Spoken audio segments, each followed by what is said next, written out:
Oh, got it. So someone's just, oh, it's Unmute yourself, please, Dave, dear one. Maybe not. Who are you, dear one?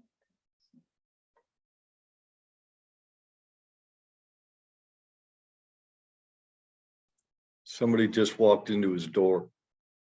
Cool, thank you. Who is that said that to me with all that bass?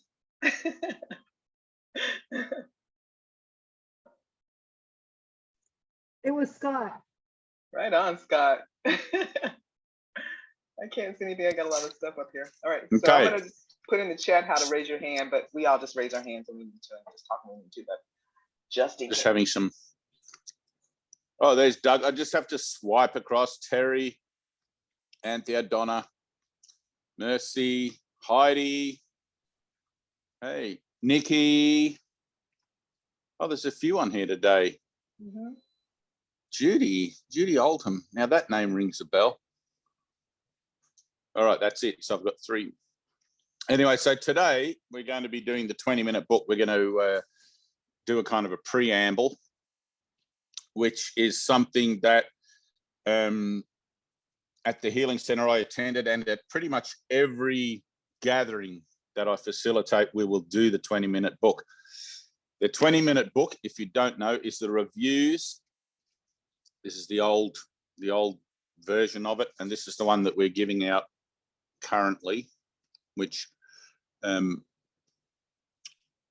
Tina's trying to organise to raise some money to print some in America. Because it cost me $3 to send a 50-cent book. Not that I begrudge it, but there must be a better way. So the 20-minute book is the reviews of the first 50 lessons of A Course in Miracles. And it's the entire thought system of the course. It's an entire spiritual curriculum in a nutshell. So the advantage and the reason for doing this prior to any meditation or any, especially in a group setting, any kind of gathering, is that it puts everybody straight onto the same page. All right. It doesn't matter what your week has held for you, no matter how frustrating it's been or how beautiful it's been or how whatever it is, because you're going to give it all complete definition until you come to this.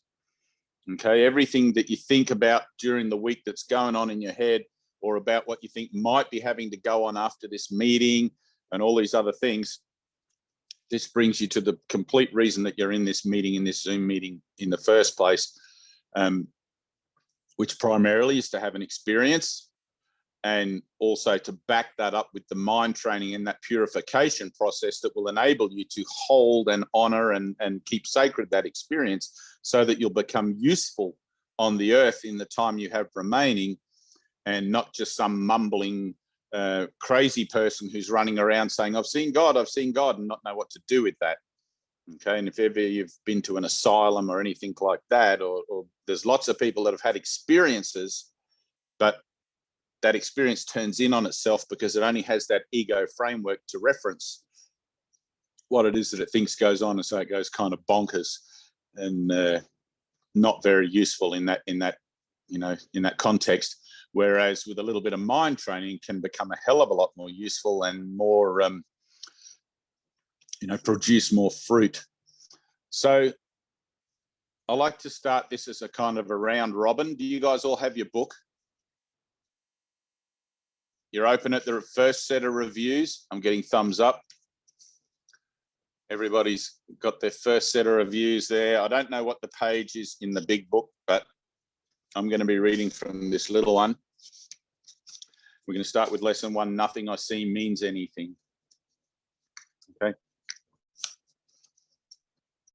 Now, I know this says that it's a 20-minute book, but in actual fact, it takes about 45 minutes. And Tina, can you unmute everyone for this? Anthea's just getting her book.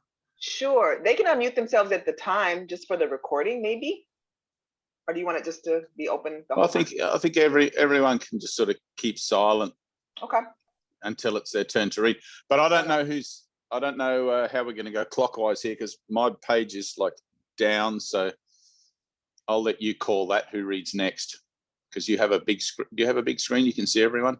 I do, yeah. Why can't I So read everybody? maybe just go along. If we have 50 people, that would be great. We can all read one thing each. Don't have Oh, quite what's 50. that one you got, Scott? You got your book there. All right, you guys can Eric. unmute yourselves, because I don't think I have an unmute. Yeah, just all. unmute yourselves. And I'm just going to Okay. start with the unmuted. Good. So I'm just going to start with the first one. It may be a little bit raggle-taggle, because this is doing a Zoom meeting like this. It's like we haven't done many, and we'll just see how it goes. But if you really feel like you've got to read something, just butt in. Okay. There's no right or wrong in this. If you feel the urge to read a particular lesson, just blurt it out and we'll all stop and listen. All right. Nothing I see means anything. The reason this is so is that I see nothing, and nothing has no meaning. It is necessary that I recognize this, that I may learn to see. What I think I see now is taking the place of vision. I must let it go by realizing it has no meaning, so that vision may take its place. I have given what I see all the meaning it has for me. I have judged everything I look upon, and it is this and only this I see. This is not vision. It is merely an illusion of reality, because my judgments have been made quite apart from reality. I am willing to recognize the lack of validity in my judgments because I want to see. My judgments have hurt me, and I do not want to see according to them. Travis? Sure. 3. I do not understand anything I see. How could I understand what I see when I have judged it amiss? What I see is a projection of my own errors of thought. I do not understand what I see because it is not understandable. There is no sense in trying to understand it, but there is every reason to let it go and make room for what I can see, what can be seen and understood and loved. I can exchange what I see now for this merely by being willing to do so. It's not this a better way, a better choice than the one I made before? Do the next one.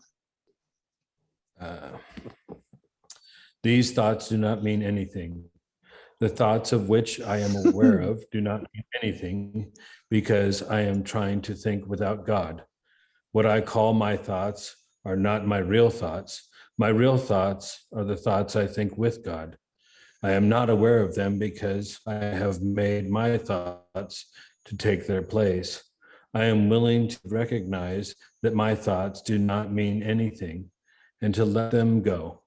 I choose to have them be replaced by what they were intended to replace. My thoughts are meaningless, but all creation lies in the thoughts I think with God. I am never upset for the reason I think. I am. What? Keep going. I am never upset for the reason I think because I am constantly trying to justify my thoughts. I am constantly trying to make them true.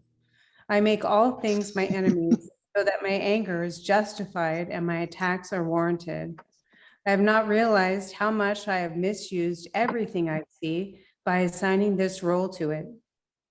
I have done this to defend a thought system that has hurt me and that I no longer want. I am willing to let it go. I am upset because I see what is not there. Reality is never frightening. It is impossible that it could upset me. Reality brings only perfect peace. When I am upset, it is always because I have replaced reality with illusions I made up. The illusions are upsetting because I have given them reality and thus regard reality as an illusion. Nothing in God's creation is affected in any way by this confusion of mine. I am always upset by nothing. Eric. That's funny. I was going to read. Right. I see only the past. As I look about, I condemn the world I look upon. I call this seeing. I hold the past against everyone and everything, making them my enemies. When I have forgiven myself and remember who I am, I will bless everyone and everything I see. There will be no past and therefore no enemies. And I will look with love on all that I failed to see before. 3. My mind is preoccupied with past thoughts. I see only my own thoughts, and my mind is preoccupied with the past. What then can I see as it is? Let me remember that I look on the past to prevent the present from dawning on my mind. Let me understand that I'm trying to use time against God. Let me learn to give the past away, realizing that in so doing, I am giving up nothing. Michelle.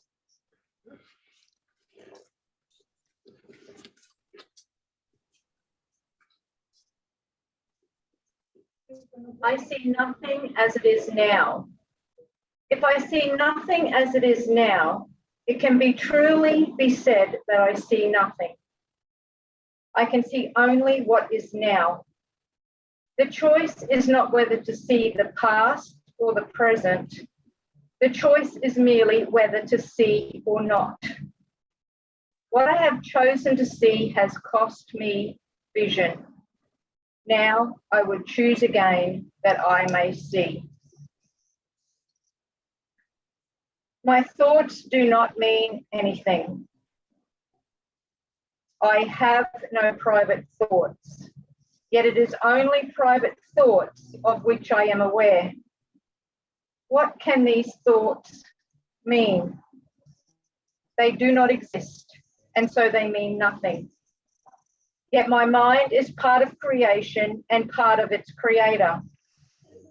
Would I not rather join the thinking of the universe than to obscure all that is really mine with my pitiful and meaningless private thoughts? Heidi. My meaningless thoughts are showing me a meaningless world.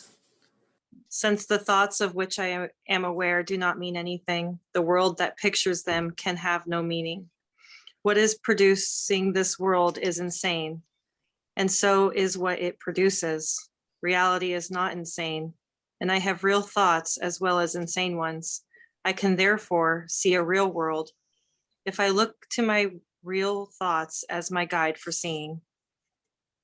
I am upset because I see a meaningless world. Insane thoughts are upsetting. They produce a world in which there is no order anywhere. Only chaos rules, a world that represents chaotic thinking, and chaos has no laws. I cannot live in peace in such a world. I am grateful that this world is not real, and that I need not see it at all unless I choose to value it. And I do not choose to value what is totally insane and has no meaning. Good. Ron.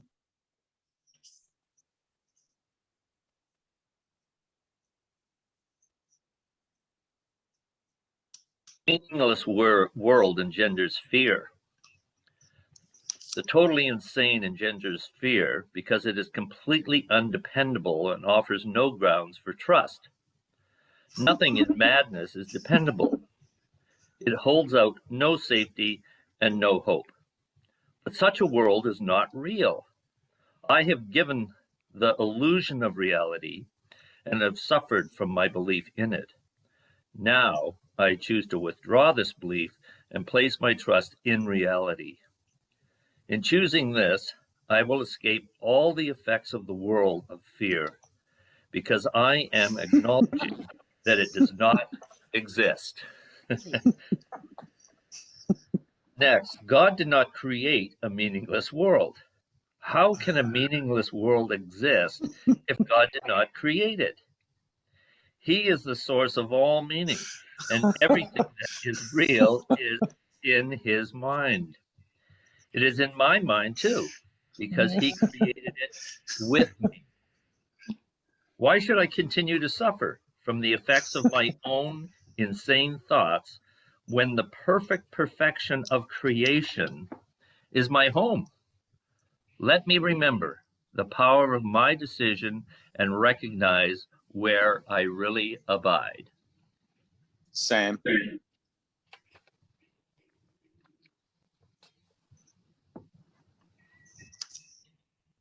He's just listening.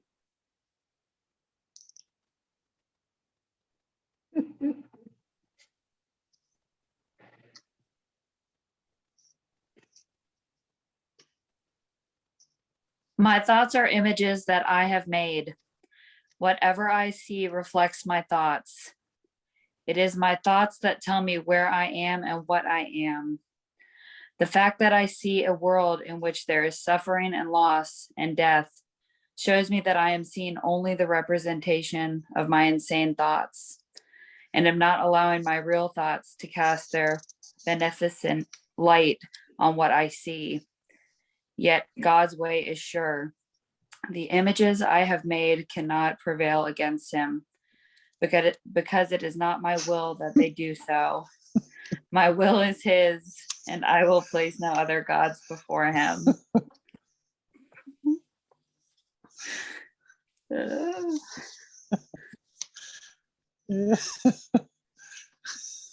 Should I keep going? Absolutely. Go on. I have no neutral thoughts. Neutral thoughts are impossible because all thoughts have power.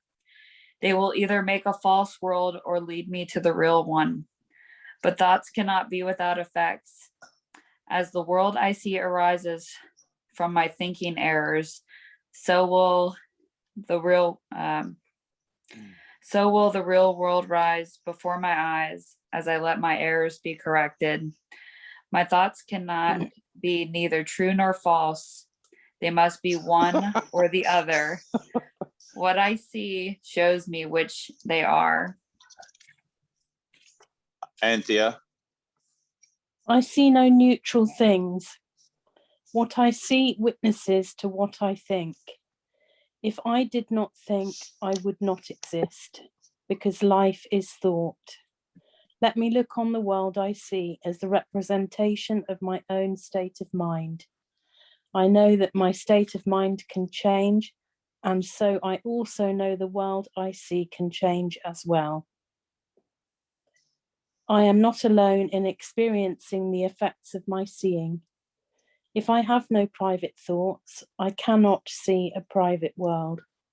Even the mad idea of separation had to be shared before it could form the basis of the world I see. Yet that sharing was a sharing of nothing. I can also call upon my real thoughts, which share everything with everyone. As my thoughts of separation call to the separation thoughts of others, so my real thoughts awaken the real thoughts in them. And the world, my real thoughts show me will dawn on their sight as well as mine. Beautiful. Good. Tina.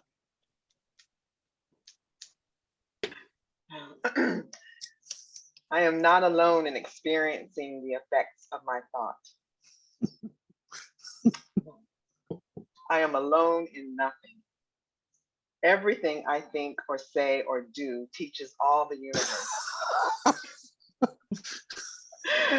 A son of God cannot think or speak or act in vain. He cannot be alone in anything. It is therefore in my power to change every mind along with mine. For mine is the power of God. Doug.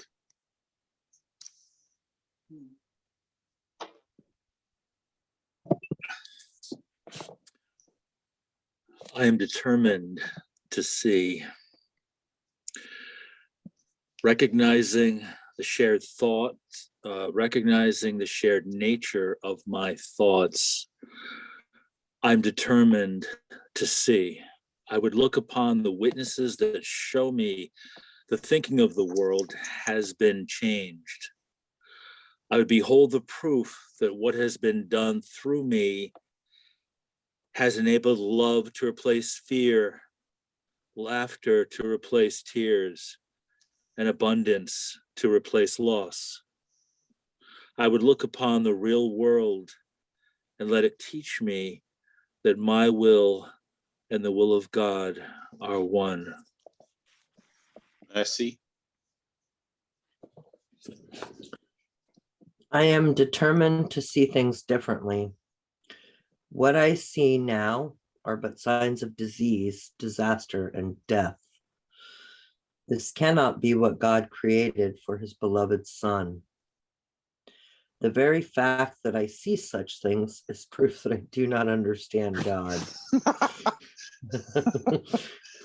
Therefore, I also do not understand his Son.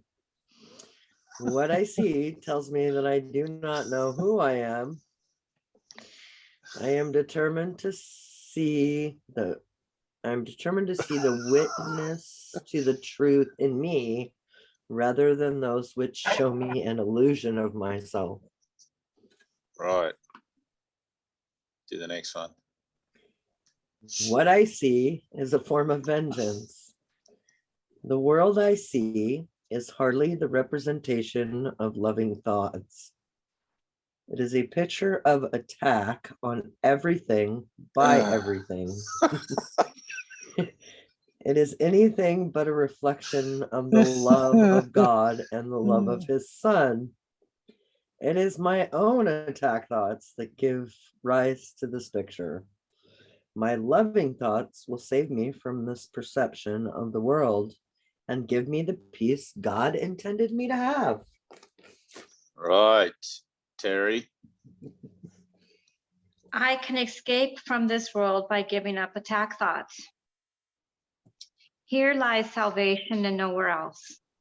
Without attack thoughts, I could not see a world of attack. As forgiveness allows love to return to my awareness, I will see a world of peace and safety and joy. And it is this I choose to see in place of what I look on now.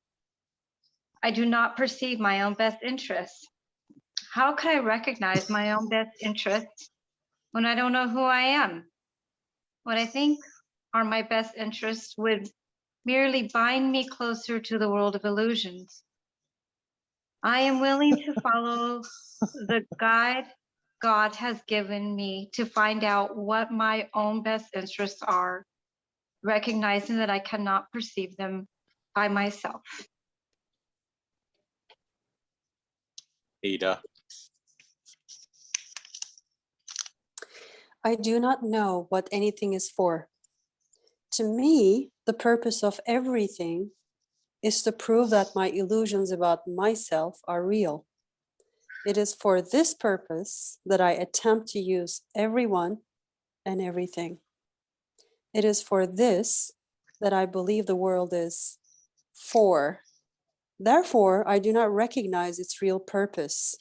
The purpose I have given the world has led to a frightening picture of it. Let me open my mind to the world's real purpose by withdrawing the one I have given it and learning the truth about it. My attack thoughts are attacking my invulnerability. How can I know who I am when I see myself as under constant attack? Pain, illness, loss, age, and death seem to threaten me. All my hopes and wishes and plans appear to be at the mercy of a world I cannot control. Yet perfect security and complete fulfillment are my inheritance. I have tried to give my inheritance away in exchange for the world I see.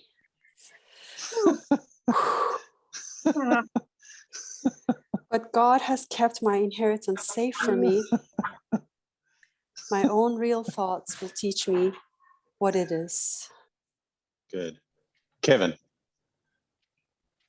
Above all else, I want to see, recognizing that what I see reflects what I think I am. I realize that vision is my greatest need. The world I see attests to the fearful nature of the self-image I have made. If I would remember who I am, it is essential that I let this image of myself go. As it is replaced by truth, vision will surely be given me. And with this vision, I will look upon the world and on myself with charity and love. Above all else, I want to see differently. The world I see holds my fearful self-image in place and guarantees its continuance. While I see the world as I see it now, truth cannot enter my awareness.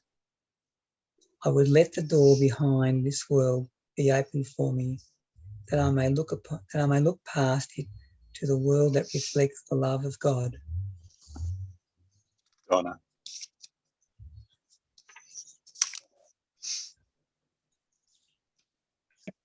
God is in everything I see. Behind every image I have made, the truth remains unchanged. Behind every veil I have drawn across the face of love, its light remains undimmed. Beyond all my insane wishes is my will, united with the will of my Father. God is still everywhere and in everything forever. And we who are part of him will yet look past all appearances and recognize the truth beyond them all. God is in everything I see because God is in my mind. In my own mind, behind all my insane thoughts of separation and attack, is the knowledge forever. I have not lost the knowledge of who I am because I have forgotten it. It is kept for me in the mind of God, who has not left his thoughts. And I, who am among them, am one with them and one with him. Angela.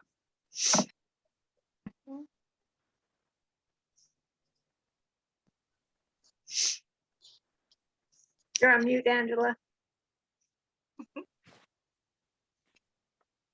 I think that's you, Angela and Wesley. Yeah. I am not the victim of the world I see. How can I be the victim of a world which can be completely undone if I so choose? My chains are loosened. I can drop them off merely by desiring to do so. The prison door is open. I can leave it simply by walking out. Nothing holds me in this world. Only my wish to stay keeps me a prisoner. I would give up my insane wishes and walk into the sunlight at last. I have invented the world I see. I made up the prison in which I see myself. All I need do is recognize this, and I'm free. I have deluded myself into believing it's possible to imprison the Son of God, and I was bitterly mistaken in this belief, which I no longer want. The Son of God must be forever free. He is as God created him, and not what I would make of him. He is where God would have him be, and not where I thought to hold him prisoner. Lisa.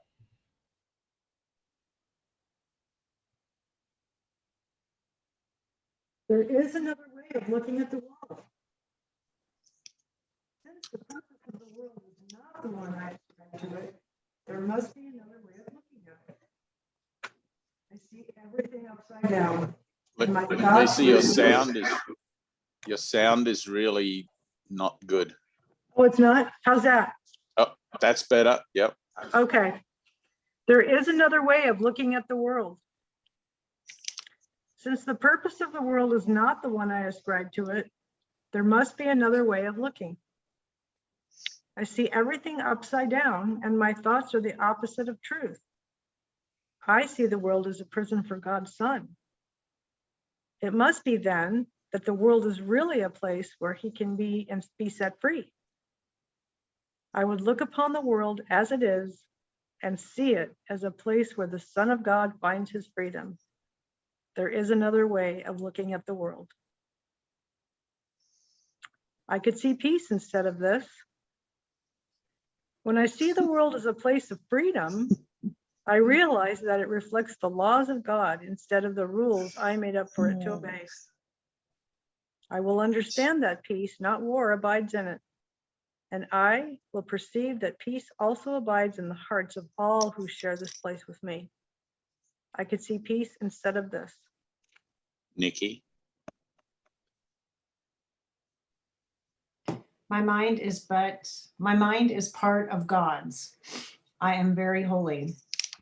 As I share peace of the world with my brothers, I begin to understand that this peace comes from deep within myself. The world I look upon has taken on the light of my forgiveness and shines forgiveness back at me. In this light, I begin to see what my illusions about myself kept hidden. I begin to understand the holiness of all living things, including myself, and their oneness with me. My holiness envelopes everything I see. From my holiness does the perception of the real world come. Having forgiven, I no longer see myself as guilty. I can accept the innocence that is the truth about me. Seen through understanding eyes, the holiness of the world is all I see, for I can picture only the thoughts I hold about myself. Terry. My holiness blesses the world. The perception of my holiness does not bless me alone. Everyone and everything I see in its light shares in the joy it brings to me. There is nothing that is apart from this joy, because there is nothing that does not share my holiness. As I recognize my holiness, so does the holiness of the world shine forth for everyone to see. There is nothing my holiness cannot do. My holiness is unlimited in its power to heal, but because it is unlimited in its power to save. What is there to be saved from except illusions? And what are all illusions except false ideas about myself? My holiness undoes all by asserting the truth about me. In the presence of my holiness, in which I share with God himself, all idols vanish. Anna. My holiness is my salvation. Since my holiness saves me from all guilt, recognizing my holiness is recognizing my salvation. It is also recognizing the salvation of the world. Once I have accepted my holiness, nothing can make me afraid. And because I am unafraid, everyone must share in my understanding, which is the gift of God to me and to all the world. I am blessed as the son. Yes. I am blessed as a son of God.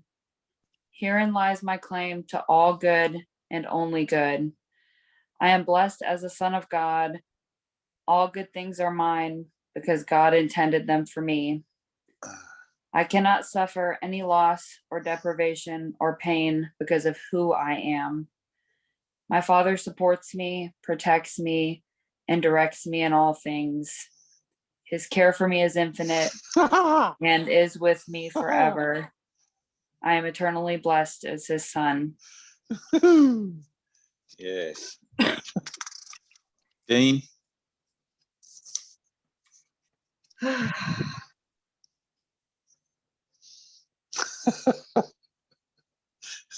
goes with me wherever I go. How can I be alone when Christ goes with me? How can I be doubtful and unsure of myself when perfect certainty abides in him?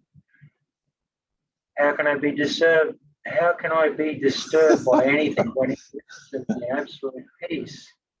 How can I suffer when love and joy surround me through him? Let me not cherish illusions about myself. I am perfect because God goes with me wherever I go. God is my strength and vision is his gift. Let me not look to my own eyes to see today. Let me be willing to exchange my pitiful illusions of seeing for the vision that is given by God. Christ's vision is his gift, and he has given it to me. Let me call upon this gift today, so that this day may help me to understand eternity. Wendy. God is my source. I cannot see apart from him. I can see what God wants me to see. I cannot see anything else. Beyond his will lie only illusions. It is these I choose when I think I can see apart from him. It is these I choose when I try to see through the body's eyes. Yet the vision of Christ has been given me to replace them. It is through this vision that I choose to see. God is the light in which I see. I cannot see in darkness. God is the only light. Therefore, if I am to see, I must see through him. I have tried to define what seeing is, and I have been wrong. Now it is given me to understand that God is the light in which I see. Let me welcome vision and the happy world it will show me. Yes. Angelica.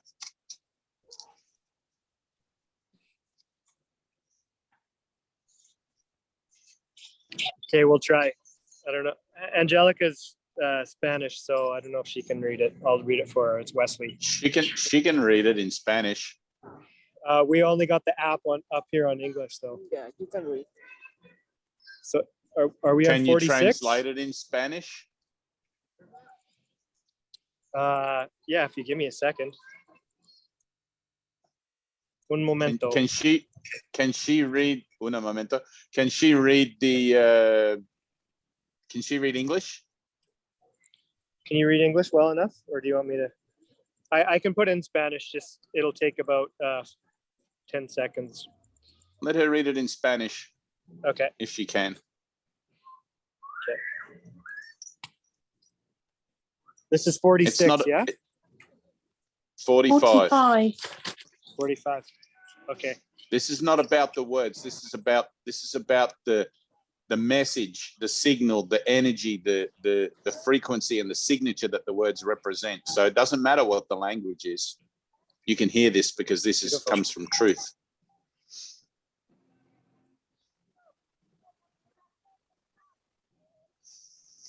Ok, ready.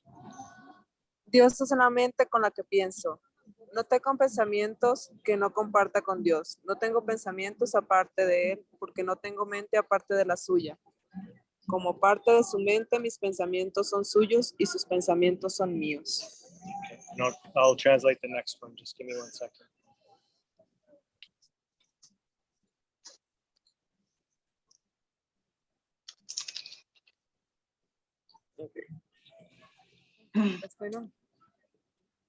No. Dios es el amor en el que perdono. Dios no perdona porque nunca ha condenado. El inocente no puede culpar y aquellos que han aceptado su inocencia no ven nada que perdonar. Sin embargo, el perdón es el medio por el cual reconoceré mi inocencia.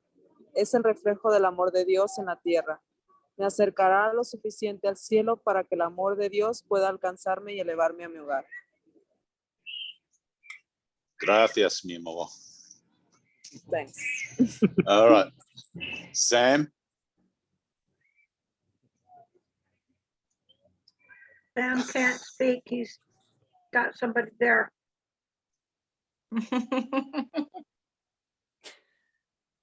Oh, you can't speak? That's okay. Who else have we got hasn't had a speak? Judy, we've got a Judy here.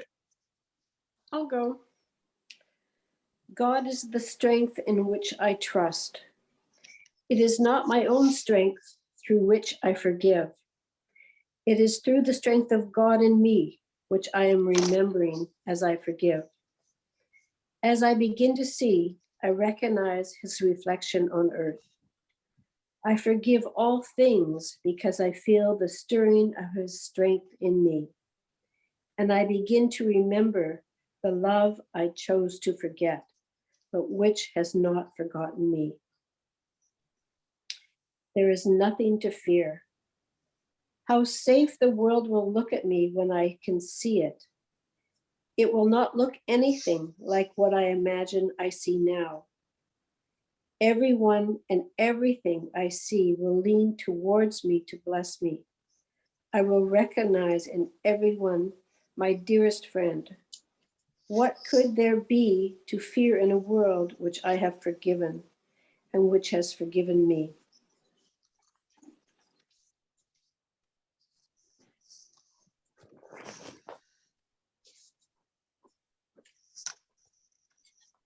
Who's with Lisa?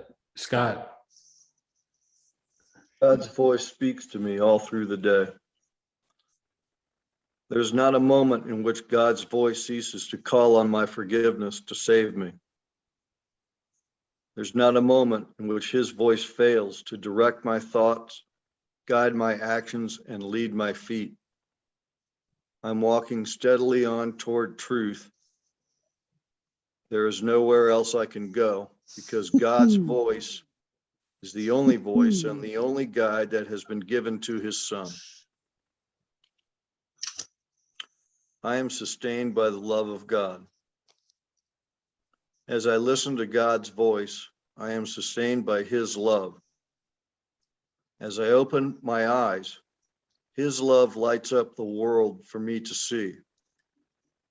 As I forgive, his love reminds me that his Son is sinless. And as I look upon the world with the vision he has given me, I remember that I am his son. Amen. Good. Amen. So we're all on the same page.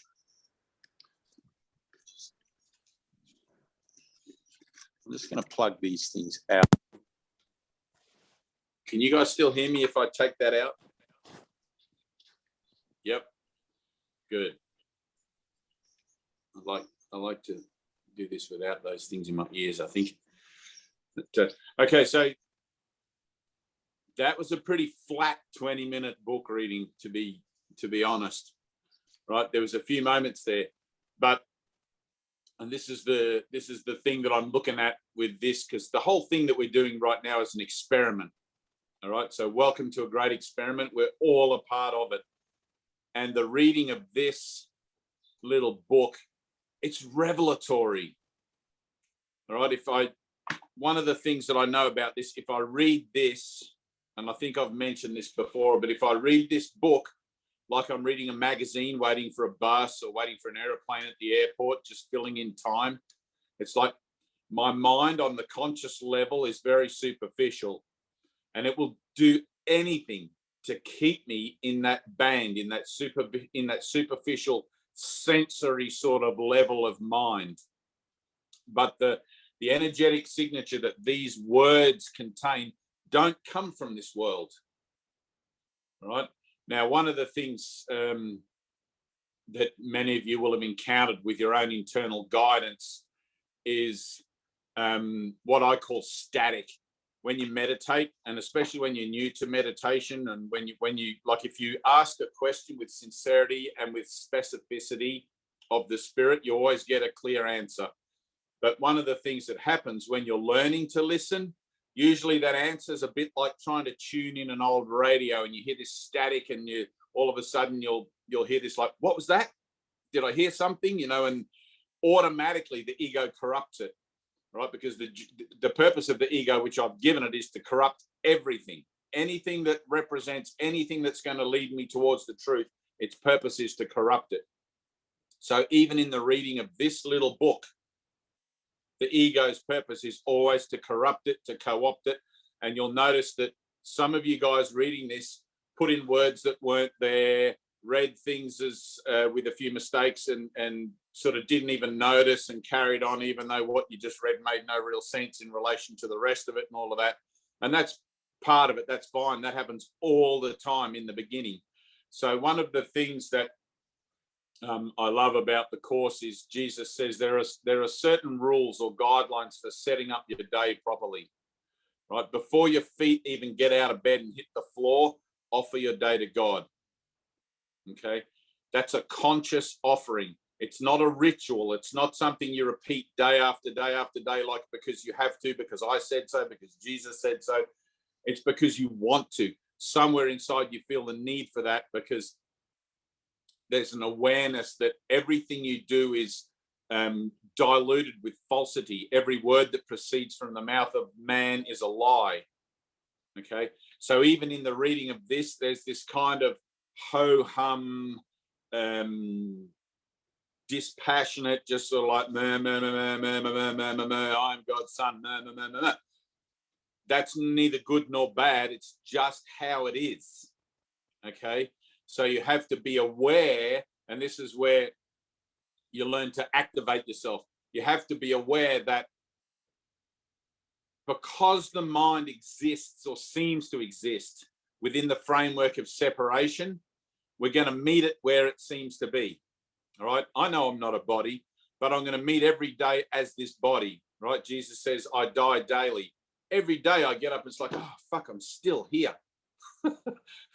I still think I'm a body. I still have a lesson to learn. There's still something. All right. That's a good thing. Okay. It's like I would rather wake up feeling miserable and know that there was a lesson to learn and to be alert for that lesson, rather than to wake up feeling full of beans and roses and flowers in this kind of thing and just skip through the day like there's nothing. Because if I'm here, I want to make the most use of my day that I can. All right. If I'm here, I want to be vigilant. If I'm here, I want to be spot on for whatever's going on for me, so that I can not miss it and I can do this one boop, on my own nose and learn the lesson that the day is going to present to me. And some days those lessons just seem like little things, and some days they're like whole countries going to war, and they're all sorts of things that goes on, and they're all the same thing, but they represent, in my mind, a part of a belief system that is lingering in the darkness, attempting to maintain some kind of authority where it actually has none. Okay, so in reading this book, and this is the same with your big book and everything, in reading this book, I'm going to offer you this, and you can do with it as you like. You can call me an idiot, or you can say that's incredible, or what. It doesn't really matter. Where this lands within you, it will land within you. This book is God speaking to you directly. Try to get a sense of that. Try to get a sense of how sacred the text and the words and the pages that you hold in your hand actually are. Try to feel that, right? Because you have to activate yourself. No one else is going to come along to save you. No one else is going to come along to do this for you. You're doing this, okay? I'm doing this. In my dream of my idea of separation from source, I'm the one that has to look at these words. It's like, I see no neutral things. Lesson 17, holy cow, I see no neutral things. There's my whole way out. Like, that's literally a bombshell in my mind. All right? It's either a bombshell in my mind or it's nothing at all. It's just like, oh, I see no neutral things. And it doesn't really register that I see no neutral things. Okay? Because my whole way of seeing everything is kind of like in neutral. Okay? It's like I take everything for granted. I see, hear, smell, touch, and taste, and I use the past as a reference to tell me, oh, this is a rose, it smells like this. Oh, this is a biscuit, it tastes like that. And in doing that, I dumb down or I nullify all the meaning that it once had for me when I very first tasted it. When I very first smelt that rose and went, oh my God, that's beautiful. Or when I first tasted that biscuit and thought, that's incredible. And the joy and the happiness and the excitement and the wonder and the awe of that experience has become lost in the mundanity of the repetition of the residue or the recall of my past thinking about it to try and tell me what it is I'm referencing now. Okay, because the ego is always looking for the next thing, the next thing, the next thing, the next thing. The beauty of the scent of a rose or the sunset or anything. I mean, nothing I see means anything, but we're just using this as a point of mind training. Okay, if it's lost amidst the ho-hum of my life, and by the time you get to 35, you've already had a lot of ho-hum. You've been watching the news and you've sort of probably had a few failed relationships, and there's a whole bunch of stuff that you're really good at avoiding. Okay, it's what we do. It's what the human mind does. It pigeonholes stuff into, oh yeah, I don't need to know about that. I already know what that is. All right, I'm looking for the next thing. I'm looking for something that's going to release me. Well, what's going to release you is the realization that the way that I'm using my mind, the way that I'm using my thinking to embrace what's being presented to me here and now is completely redundant to me, given the new purpose that I've told myself that I want for my life. Does that make sense? Right? It's easy to read this book day after day after day, and you think you're reading a book, and somewhere in your mind, you don't even really know why you're reading it. It's just a book that you feel you should read because it seems to make sense somewhere, and it's sort of, you know, the next thing you know, you've read a whole page and you don't even know what it was you read. It's like reading a magazine at the airport. You get to the end of the article and you get off the plane at the other end and someone says to you, what did you read about the magazine? You said, oh, well, I read something about quantum physics, or I don't know, I can't explain it. Because you never really connect with anything in life, right? The human mind never really connects, never truly communicates. Okay, there's always just this little kind of off the present, you know, into the future, back from the past kind of thing. And even when you're reading stuff, it's always, oh yeah, I read this yesterday, right? That's going to be the premise by which you attempt to read it today. So you have to read this book as if it was brand new, as if this was the first time you ever read it, right? Now that takes a moment of finding that purpose within yourself again, every single time. Where's Dean? Is he on here still? Dean and Michelle, there's Dean. So Dean's becoming a master at this, okay? Dean has more suffering than anyone, all of us put together on this page, okay? More, and Dean, I hope you don't mind me using you as the example here. It can only increase your level of suffering, I guess, make this more beneficial to you in doing so. But it's what it is that you've been through that is going to push you to finding the truth of what this is saying for you, okay? Now, it doesn't have to be that way. It doesn't have to be that you have a horrific life and that you have this intense period of pain before you finally realize that something else in your life has to have more value than the value you give to the story, okay? The story of who you think you are. But until that point, until there's a point where you realize just how beneficial this is, Master Teacher or Dear One or what's his name, Charles Anderson, who was my teacher's teacher, used to say this thing: if you truly knew how beneficent this was, you would fall at the feet of the person who offered it to you. You know, and it's like, it's that, literally, it's that, I can't explain it. But when you read it and you hear yourself reading this, I'm determined to see things differently. What I see now are signs of disease. It's like, be aware of your own passion, be aware of your own excitement, be aware of your own gratitude. How grateful am I to have this little book and to have an opportunity to read it, playing my part in salvation. You know, and I don't want this to sound like it's a wet blanket on everything that we're doing, but it's like there's always this rising up. There's always this reinvigoration of the spirit within ourselves. And when you come to this, book or to this group or to this meditation, to anything, you're coming from your world. you're coming into it, to this sacred place that we've created here or made here. You're coming into that intentionally, leaving behind for a moment all the pressures and the stories and the trials and tribulations of the world that reflects back to you the reasons that you would want to do this in the first place. Okay? Does that make sense? So it's like learning to give this total value. It's like, let me read this like this is me. If I read this with total passion, I'm going to win the lotto. Right? You can relate to that. If somebody said, I'm going to give you $100 million to read this with total passion, from your total heart space, from that place where every single person is going to be blown over backwards by the words that come from your mouth, you're going to get that $100 million. But because fundamentally the ego knows what this is talking about, it's going to try to dumb it down. It's going to try to make it just something that you do as a daily lesson or as a whatever. And part of the mind training is learning to be vigilant for the kingdom of heaven within you, right?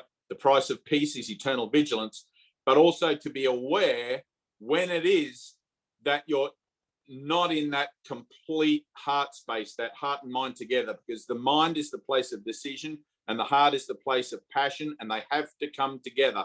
So in the reading of this, I am determined to see things differently. You're reading this to yourself. Okay? You're not reading this to a bunch of other people in a Zoom room. You're reading this to yourself like your life depends upon it, because your life does depend upon it. And reading it in that context, reading it with that understanding of how important it is that you actually hear, because you have to teach this to hear it, okay, will give you a whole different result than sitting here reading something that you think is part of a group, because there is no group. There's no Zoom room. There's no nothing. That's just my mind looking at ideas, these fresh new ideas that I'm taking on board to learn how to integrate into my thought system, to reinterpret my attack and defense mechanisms to actually serve my greater good. Okay, so you have to activate yourself. And that goes, it's not just in reading this little book or anything like that. It's at the supermarket. It's everywhere you go. It's like, am I truly present? Am I truly meeting this person? Am I truly having this encounter? Or is this encounter, this person, this situation, or this event just some kind of ho-hum intermediary thing that's going on in the middle of my day till I can get into bed again at the end at night and sleep it all off? You know, because that's the only two ways you can see the world, right? Einstein used to say you either see everything as if it's a miracle or you see everything as if nothing is a miracle. Okay, and that goes along with the glory of who you are, being able to participate in this thing that we call life, even though it seems to be an illusion, even though we're told it's an illusion. All right, I don't care whether it's an illusion or whether it's my reality or whether it's what it is, but I want to be in it fully. I want to totally embrace it. I want to live every moment and breathe every moment, because this is the only moment I have. I don't have another moment where I can rewind it and come back and put more passion into it, or come back and be more embracing of it. It's like I need God to go with me everywhere I go. I need that to be my call, my setup, my invitation in every moment, in this moment. So that when I read the words on this page, it's the first time I've ever read them. And it's like the fact that I see such things is proof that I understand that I do not understand God. It's like, holy cow, that makes so much sense. You could just stop right there, you know. The fact that I see such things is proof that I do not understand God. How could I even get past that and read the next line? I don't understand God. It's like, there's my solution. There's my whole way out. I don't understand God. That's why I'm seeing such things. Right? I need an experience. I need to understand God, which is myself, my higher self. And so if I were to read that the very fact I see such things is proof I do not understand God. Therefore, I also do not understand his son. It's like you can tell sometimes, right? And you'll each have this within you, right? There's this kind of recovery, right? The ego hates to lose face. The ego absolutely hates to lose face, right? And it has this kind of recovery where all of a sudden I'll read that. The fact that I see such things is proof that I do not understand God. All of a sudden, all this emotionality of how I don't understand God is going to want to come up in me, okay? And I'm going to want to cry, or I'm going to want to laugh, or I'm going to want to do something. And the ego is going to want to recover, and it's going to tell me to read the next line. Just keep reading. Don't have that moment. But literally every line in this book is that moment waiting to happen in you. Okay? It doesn't matter. The world I see is hardly the representation of loving thoughts. The world I see is hardly the representation of loving thoughts. Turn on the news. If you don't believe that's true, turn on the news. Have a look at it. Is it the representation of loving thoughts? The very fact that I see such things, it's like this book is a revelation. It's like this teaching is, what do you do with it? Literally, what do you do with it? You have to let it work in you. You have to let it work in you. And that's where becoming defenseless, becoming completely vulnerable, beautifully vulnerable and open, and allowing yourself to finally have those release moments, feel that emotionality as it comes up. All right? Let that happen. Just let it happen. Your enlightenment is this seed within your heart waiting to burst open and put forth a branch with one little leaf on it, right? Like a little avocado tree. It's got one leaf and it's waiting to burst out of you. It can't do that if you don't let it. You have to let it. Within you is the word already manifest, already active. Your job is simply to be willing to let that happen in you, no matter what it looks like. In this instance, it looks like reading this book.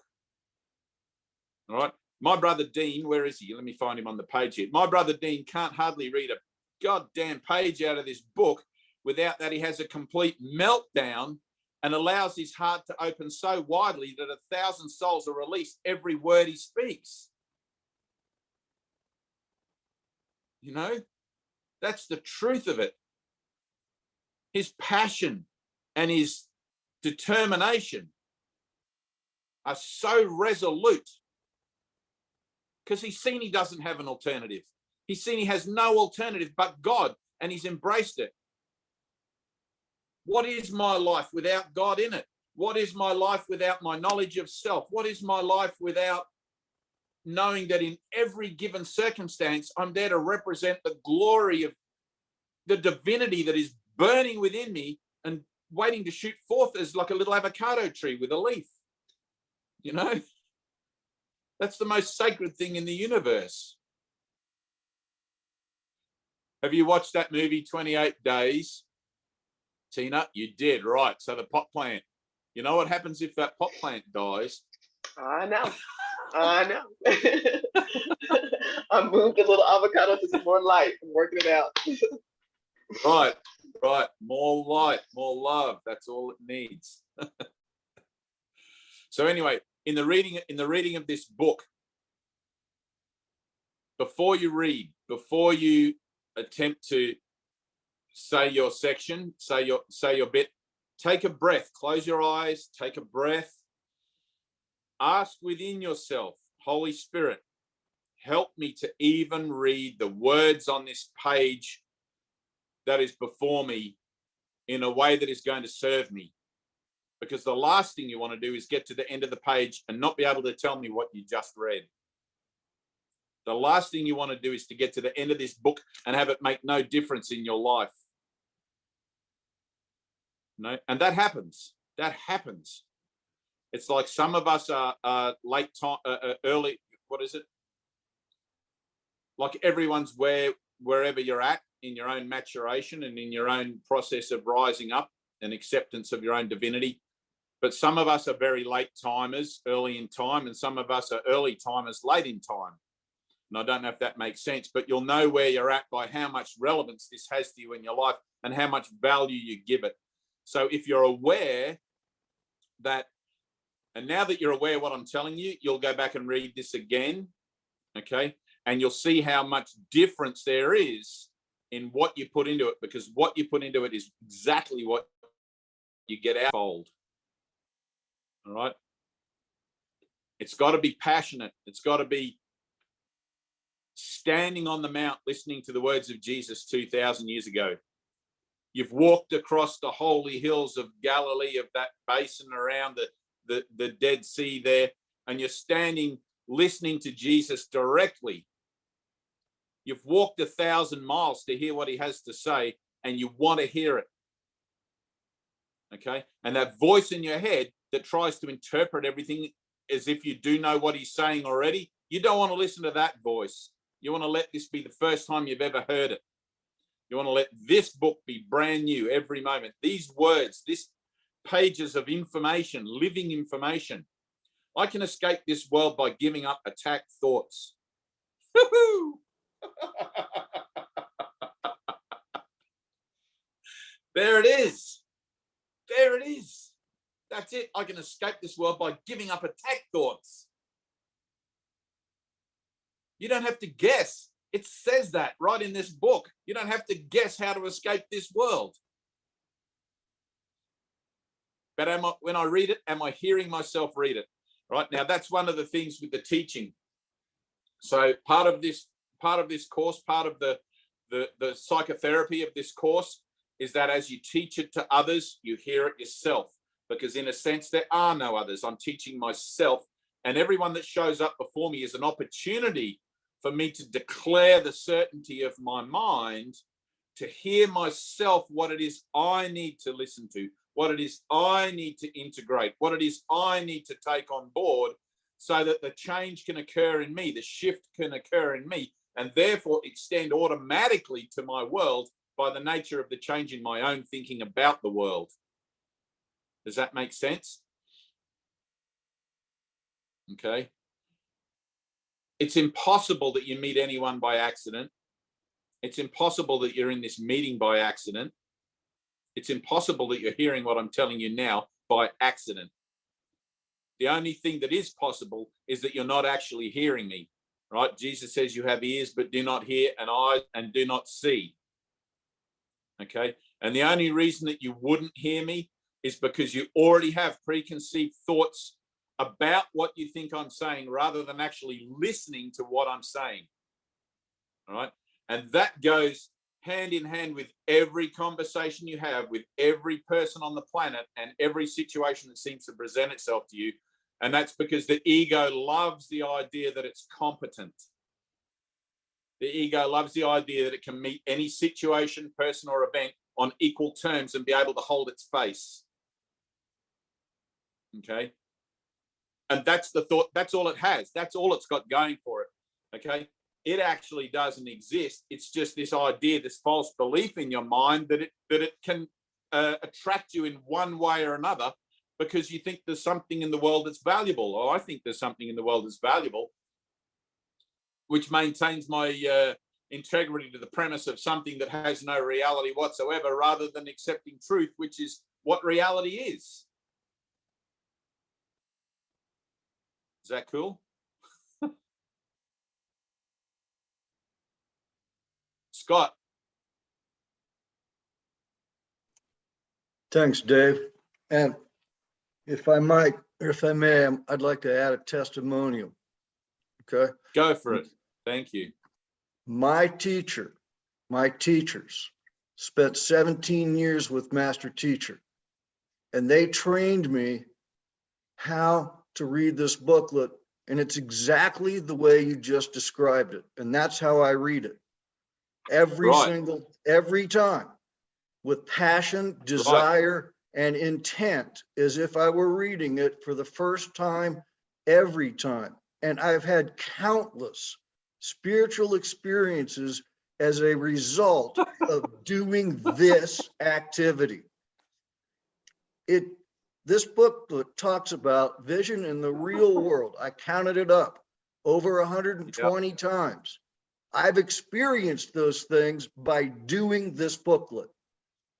Yes. And the only thing that I'll add to it, Dave, that I didn't hear you say was that I was instructed also to do this, to read it to my brothers and sisters in a group setting as if it were a gift to them. And so when I bring that attitude to it, of course it's fresh and new because it's for everybody. And so I always bring that attitude into it, whether I'm by myself or with a group, and it stays crystal clear in my mind what the purpose is. So thanks again. Terrific. Yes. the thing I'll put on that is that in the experience of self, there are no others. Okay, so I understand what you're saying about reading to your brothers and sisters and all of that.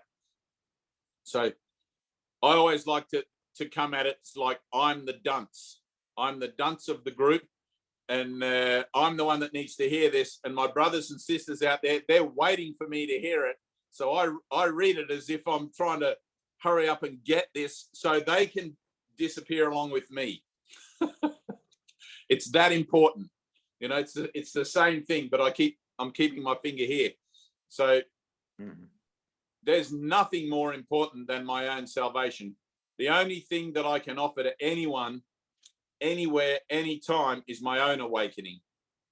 I can't go out there and fix the world. I can't go and solve that problem. I mean, I could try. I can bust my ass trying to fix this conflict or that, you know, whatever. And then another one's going to pop up. But the only thing I can do successfully is to accept atonement for myself, purely and simply because it's already occurred. Right? I'm asking for something that's already been given to me. The only consideration in that asking is, how badly do I want it? Do I want it more than the world I think I see? Do I want it more than all my thoughts of suffering and pain and misery? And this is where the rubber hits the road. If I'm telling myself I want my experience of truth, if I'm telling myself I want that experience of divinity and unity within me that God's already given, that Jesus has already atoned for, right, and I don't have it, it's because I don't want it. Okay? That's the bottom line. It's because I would rather have the conflict, the pain, and the suffering. And there is my insanity. And that is what it is that I need to heal within myself, to forgive myself for, through the acceptance of the miracle for myself. Okay? There's a conflict, right? This is a journey into fear. There's not a conflict, but there's a confrontation I have to make with my own insanity here. If I cannot see that I'm insane, right? What is the hope? I'm just going to be applying these lessons to something that's trying to convince itself that it's already okay, that it's fine, right? You got to find that insanity. You got to find that point of, oh my God, I'm buying into the illusion again. Oh my God, I've just made the world real to me again. And that happens again and again and again and again. But you learn this better by forgetting. So through repetition and through doing all these lessons, daily lessons, I'm reminding myself again and again and again what it is I'm about, until finally I reach these ring past knots, or these moments where I have this holy instant, or this light bulb of like, I'm doing this to myself. And you see that you're doing it to yourself. It's like, it's one thing to hear it. It's one thing to read about it in this book. But like when you hear it and you read about it, and all of a sudden the penny drops and you actually have it as your own awareness that you're doing this to yourself, then there's the moment where it can change, or where it does change. Okay? A crazy person's only crazy whilst they don't realize their insanity. A person who's realized their insanity ceases to be insane. Okay? The moment you recognize your insanity, you're healed of it. It's impossible to recognize insanity if you're sane. So we'll get on. We'll do a light session in a moment. And this will be exciting. This will be our second one, I think, or third one. I'm not sure. Did you guys do one the other week when I wasn't here? No? Yeah? No? So the first one, and I'm going to use a past reference for a second, but the first one, it was like wholly experimental. Like I think I'd only ever done 1 or 2 Zoom sessions before. And so this one I want to do slightly differently, just given the medium, right? There's no separation in mind. So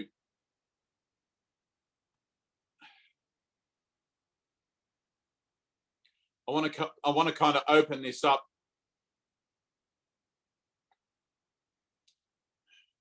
I don't know how to talk. I don't know how to talk about it. I'll do it when we do the session.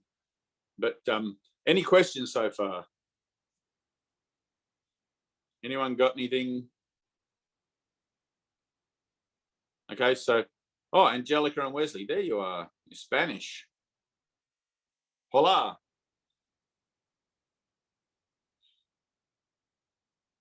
And all right, so one of the things that I wanted to talk about was something that Tina, just before we came on today, Tina jigged in my mind. What was it? Hang on, where is she? Here I am. She said, I don't. Oh, there you are. You said to me something like, I don't want to be that person that's... I've been trying not to be this person for my whole life. Yeah, spent my whole life not trying to be like this. All right. So apart from the fact that you're not that person anyway, or the person that you think you are, the mind that operates in duality, right? So this is a really good example, and I'm going to use you as the example again because it's like it's helpful. This is really helpful stuff, and this is common psychology and stuff. Really, I mean, psychology itself as a human endeavor, I would say, is capped. It's limited. It doesn't have the miracle about it or anything like that. So, but one of the constructs of psychology is that you become the thing you deny, or you become the thing that you try to avoid. You know, it's like if you have terrible parents who are one particular thing, and you become determined not to be like them, you end up being like them on the other end of the scale of like trying to be the opposite of that. Because everything comes full circle, right? So you attempt to walk away from or depart from whatever it is your idea of that is, and because thoughts don't leave the mind that thinks them, you end up coming back to it and seeing that you've been actually that all along by deferral. All right. It's kind of like you make,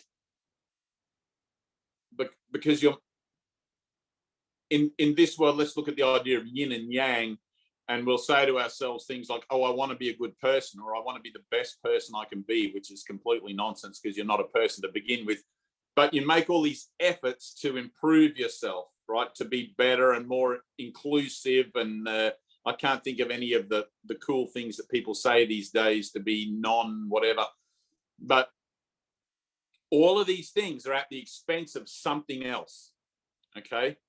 But as above, so below, you're one with everything in eternity with God as on earth.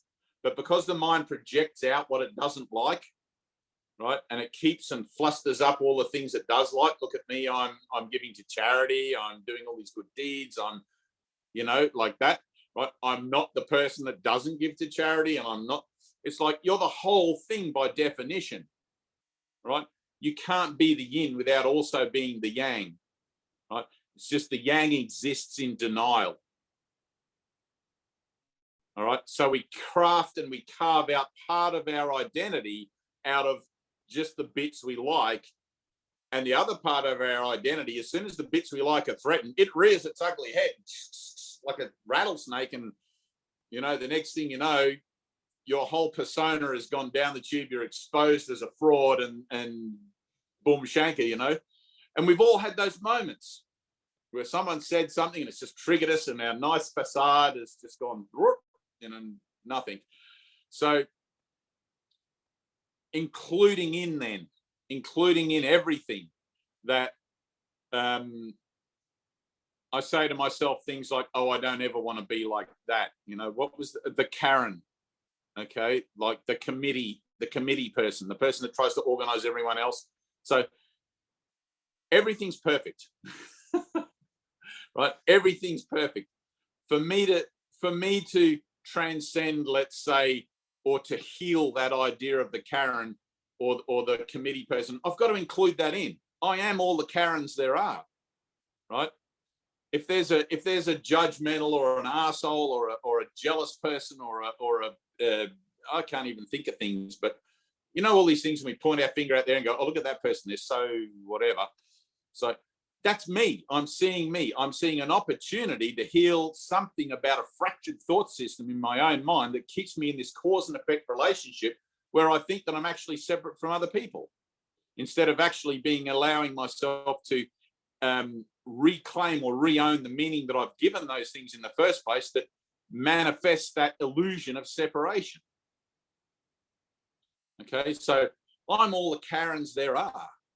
Now, when I first take that on board, right, I'm just going to use this Karen one because it seems to be current, but or I'm all the jealous people that there are, or I'm all the bigots that there are, or I'm all the whatever it is. If I see it, it's me, right? Finger on the nose.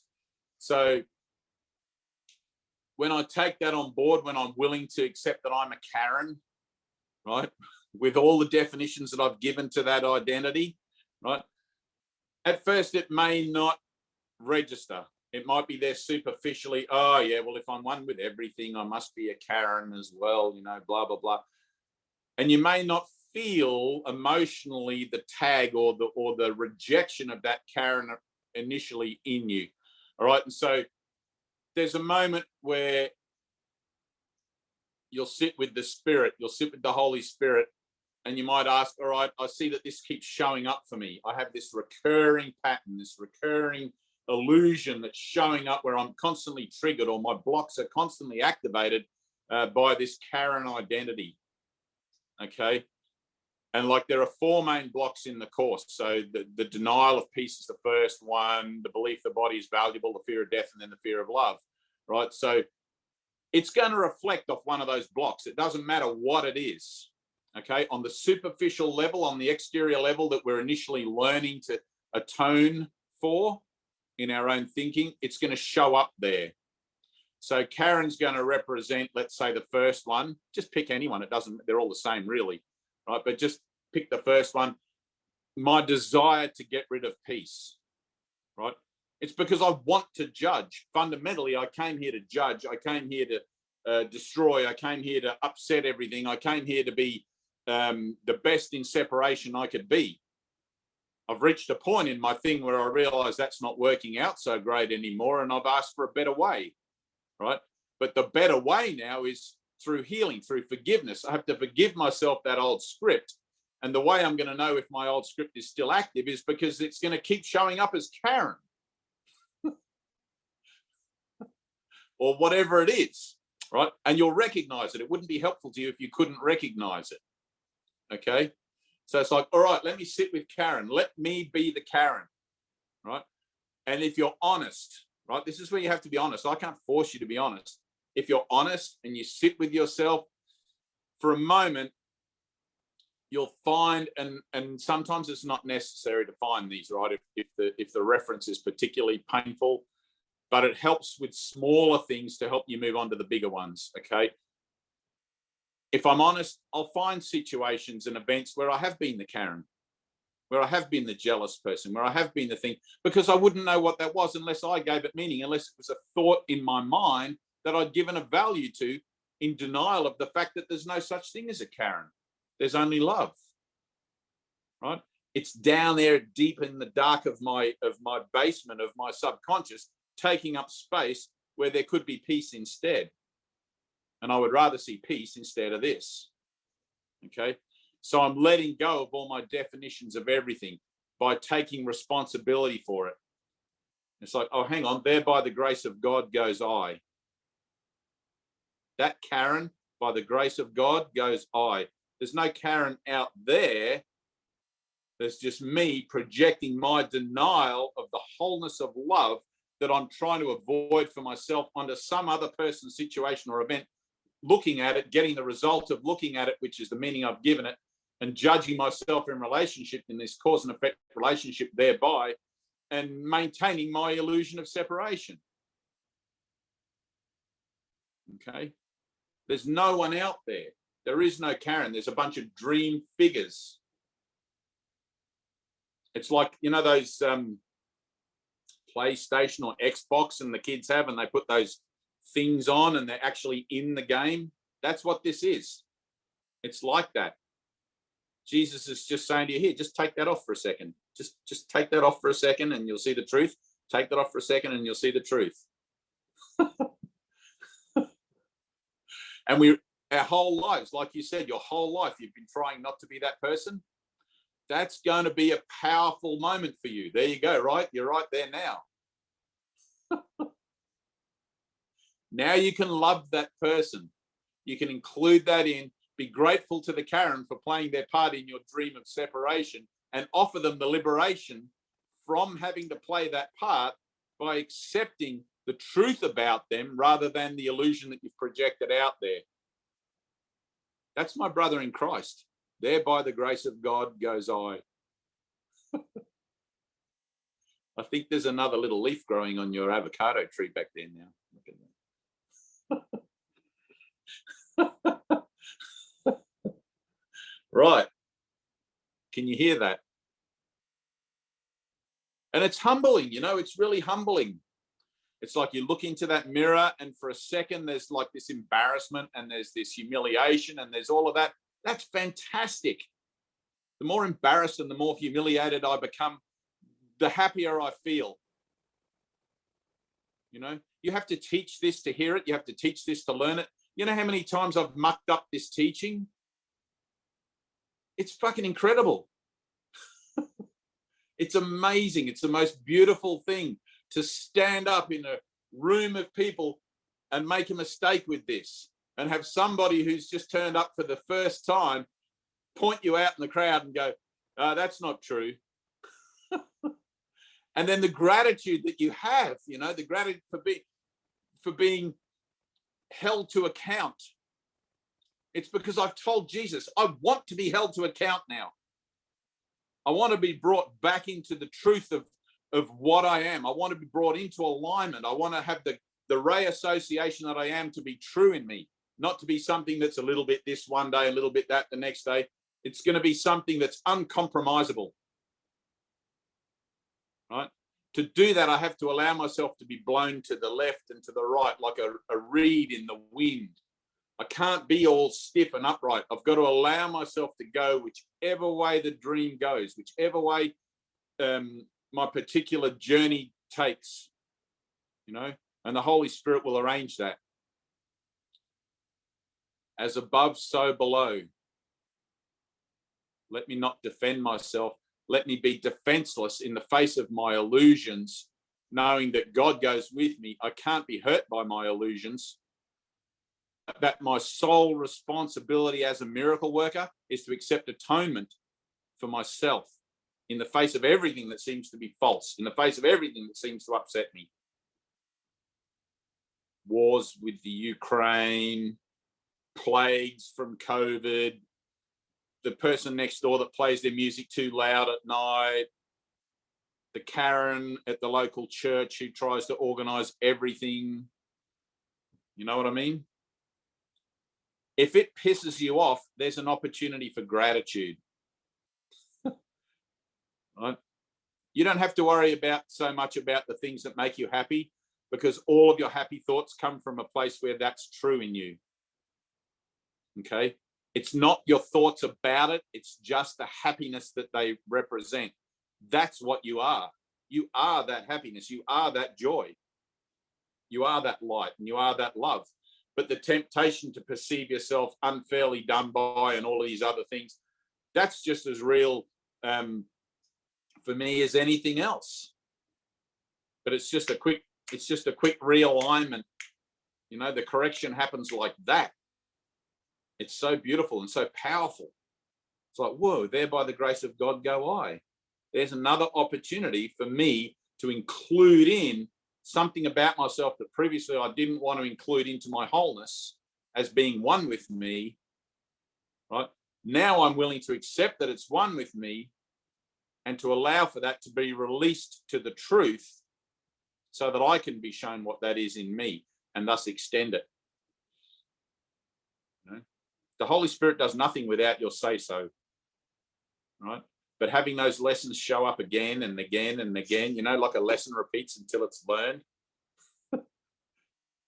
I would really labor under the thought that you were going to spend the rest of your life trying not to be that person. Include it all in. Be the whole glorious, beautiful mess that you were born to be in this world, and let that be true. You know, lumps and bumps and everything. It doesn't matter. Trying to keep part of you at bay, trying to keep part of your, even in the falsity, even in the illusion of yourself, right? It's like, as above, so below, I'm one with all things.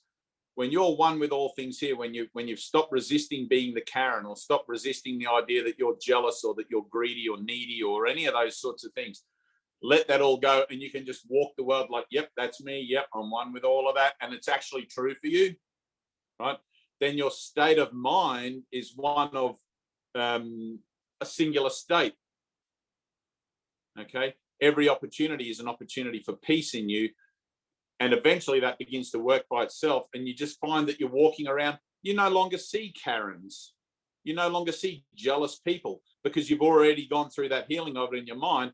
You can still see the same person, and you'll just see the beautiful, radiant being that they are, right? It's like, I see no enemies in a world that I've forgiven. Just my brothers in Christ. And in that, there's this singular vibration of self about you in this world that walks as a passerby, as an observer, as being in the world but not of it. And that singular vibration that you come into in this world then like connects with the singular vibration of the universe, because everything is just God. And there's this kind of lock, and there's your enlightenment. Okay, but you can't put a square peg in a round hole, or I'm not doing a good job of that, but you can't put a square peg in a round hole. You've got to allow yourself to be transformed. You've got to allow yourself to be transfigured and transcend all those ideas of what you think you are, good or bad, Karen or not Karen. You know, including it all in, taking back all those judgments and owning it, not as something that needs to be felt guilty about because you're a child of God, you're never guilty, but as something that you can actually now go, aha, I see here's an opportunity. Here is healing waiting to happen. Help me with this, Holy Spirit. Okay. So anyway, let's do our light session. Anthea, why can't we see you? We've only got this picture, and there's a few people here. I think she has her hand up too for a question, maybe. Oh, go for it, Anthea. I just wonder if you can clarify. I'll give you an example. If I look at my partner and think you unreliable bastard, does that mean I'm the unreliable bastard? And what do I do with that? Do I just let myself be healed, or do I try to be more reliable? You know, what do you do with that? What do you want to do with that? Well, I mean, I see myself, my ego sees me as very reliable, but I see my partner as very unreliable. And I judge him, and I don't like that about him. Right. All right. So this is one of the greatest things in transformation, right? Is those partners that are closest to you, those that know you the best, and they're always the ones that we have the greatest emotional load with. Does that make sense? Right, we put our trust in them, our trust is destroyed, and we give them another chance, all these sorts of things. And we develop a storyline with our partner. If it's just somebody at the shop or whatever, then we can just fob it off. But when you've bought a house, you've made this kind of commitment, whatever that is, and you're in this thing, it's more difficult to just run away. And so you find yourself in your spiritual determination going, well, what do I do with it now? I've embarked upon this spiritual journey, and it's not getting better, it's getting worse. Because as you transform yourself, as you become more aware of your thinking, you realize just how much you judge the other person. Okay. You realize how much it is that you're projecting onto that person that you're saying you love, or maybe you're saying you love them unconditionally, but actually becoming more shitty at yourself, actually, because of the judgments you project onto them. Look what you're making me do.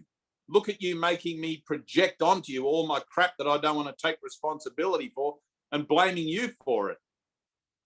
You know, this is what we do as human beings. We blame each other for things that are actually our own thoughts about ourselves. So I like to look at everyone. If you've ever read the book, and this is in the course as well, but I like it better from Khalil Gibran, the Prophet, where it's almost for children, not quite, but almost for children, where he says, others are your mirror.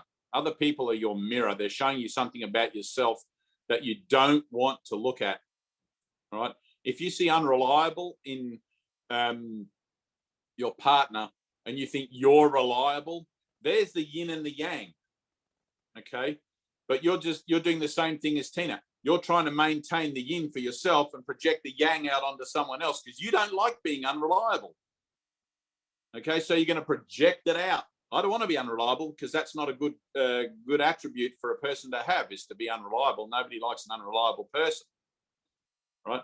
So you project it out there onto someone else, and your poor old partner who has no clue what the hell's going on just keeps copying the brunt of it and playing that part for you until you decide to take on board that you're both reliable and unreliable, okay? Within the dream, within the framework of the dream, even though neither of those perspectives reflects the truth of you, right?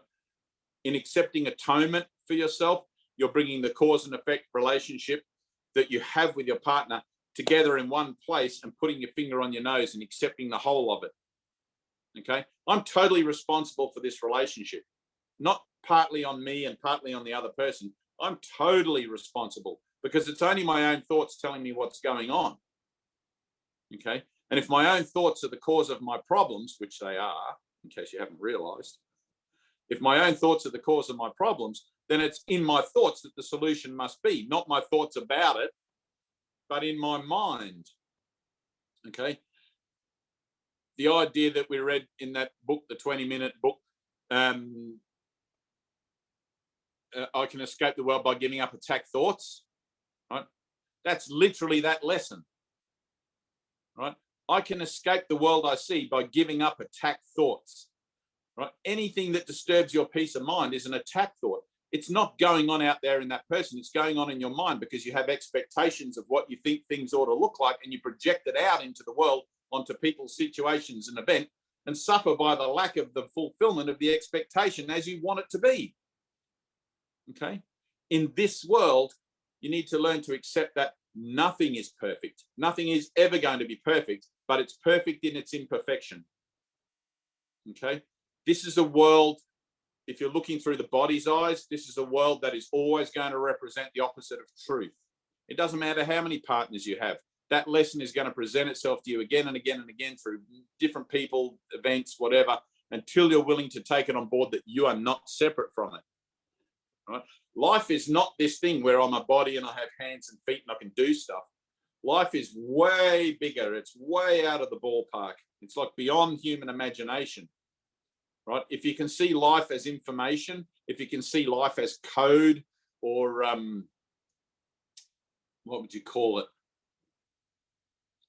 It's a living classroom. Okay? So my life is literally a living classroom. There's no one, not one person that comes into my awareness, that comes into my life that isn't bringing me a lesson. Right? There's no such thing as an enlightened person on the planet who has no more lessons to learn. Well, you wouldn't need to be here. You'd be done, right? God would be indeed cruel if he left you here with, no lessons to learn. Luckily, God knows not of cruelty or any other thing like that, but just in a way of being able to talk about it. But your partner is you. Does that make sense? Thank you. Yes. How does that make you feel? I feel like, woohoo, yeah, I get it. I get it. I get it. Right, good. I'd be just as happy if you said, "Oh, I feel like shit now." No, I want, relief from this stuff. Right. So take responsibility for it. Right. I'm judging it. I'm judging my partner and getting the results of judging. That's as simple as I can make it. All right. If you don't want to continue to get those results, don't judge. But it's going to take a miracle for that to occur, right? Literally, the medium of miracles is prayer, right? Get on your knees, wear out the carpet, ask for a miracle. Don't tell Jesus what kind of miracle you want. He already knows before you ask, all right? Just ask for a miracle. In the situation with my partner, I need help. I need a miracle. I don't care what it looks like. I don't care what the outcome's going to be. I don't care what anything. I just want peace instead of this. And then get out of the way. Right? Don't interfere. The next time that situation comes around where you would have previously seen that my partner or whatever is unreliable, if you're still getting the same reflection, it means that you weren't sincere in your prayer. Okay? A lot of the time, prayer is just lip service. We just say these things. And sometimes, especially when you're doing a spiritual course, when you're embarking upon a curriculum like this, we recognize our foibles. We recognize those things that we need to work on or that we need to confront and heal within ourselves. But we do so because we're prompted by our book or our teacher or our whatever. We don't do so because all of a sudden in our heart, the pain of putting up with the bullshit of it is just too much, right? So sometimes our prayer is, and same for me, right? So lip service. I keep praying, Jesus, and nothing is happening. Lip service, nothing's happening. My prayers are, you're not hearing my prayers, and maybe I've been bad and you're not listening. Who knows? But eventually you get to the point where it goes beyond just asking for stuff, right? And you mean it, and you'll get up from your prayer and you'll be like, wow, that was good. I actually felt that, right? I've gotten up from my prayers, sometimes I'll kneel down beside my bed, like when you're a child and you do these ones and that. Sometimes I've gotten up from prayer, and this is in going back a while, but nowadays my prayer is really just living gratitude. But I've gotten up from my prayer sometimes and I'm completely aware how full of shit I am, right? You can feel it. It's like that prayer had no substance, had no body. It didn't come from the heart. It was just this words that, it's not about the words. Like the prayer of the heart has to be something that you feel and connect with, which is like when I said to you about reading this little book, you've got to feel it and connect with it, right? We become so dissociated with our actual experience of life, even in this framework, even in this dimension, this reference, that we don't even experience it really, not truly. We just walk around sort of in neutral mode or in whatever. It's the same with everything. The ego taints everything. So sometimes, and this is, I can't even remember what it was in relation to now, but many years ago I had an experience. Oh, I had an experience of unwanted affection from somebody, and or unsolicited affection, I should put it that way. And I called it unsolicited affection, but obviously not. I'd obviously put out the vibrations there and I was getting the results of it somewhere. But it used to just piss me off. Like it was the weirdest situation to be pursued and to be stalked and to be all of this sort of thing. And I couldn't work out why it wouldn't stop and all of these things. And I ended up, all my prayers had failed, and I went down to the beach one night and I drew a circle in the sand, a big circle in the sand, and I knelt in the center of the circle. And I stayed there until my knees hurt, until my hips hurt, until my back was sore.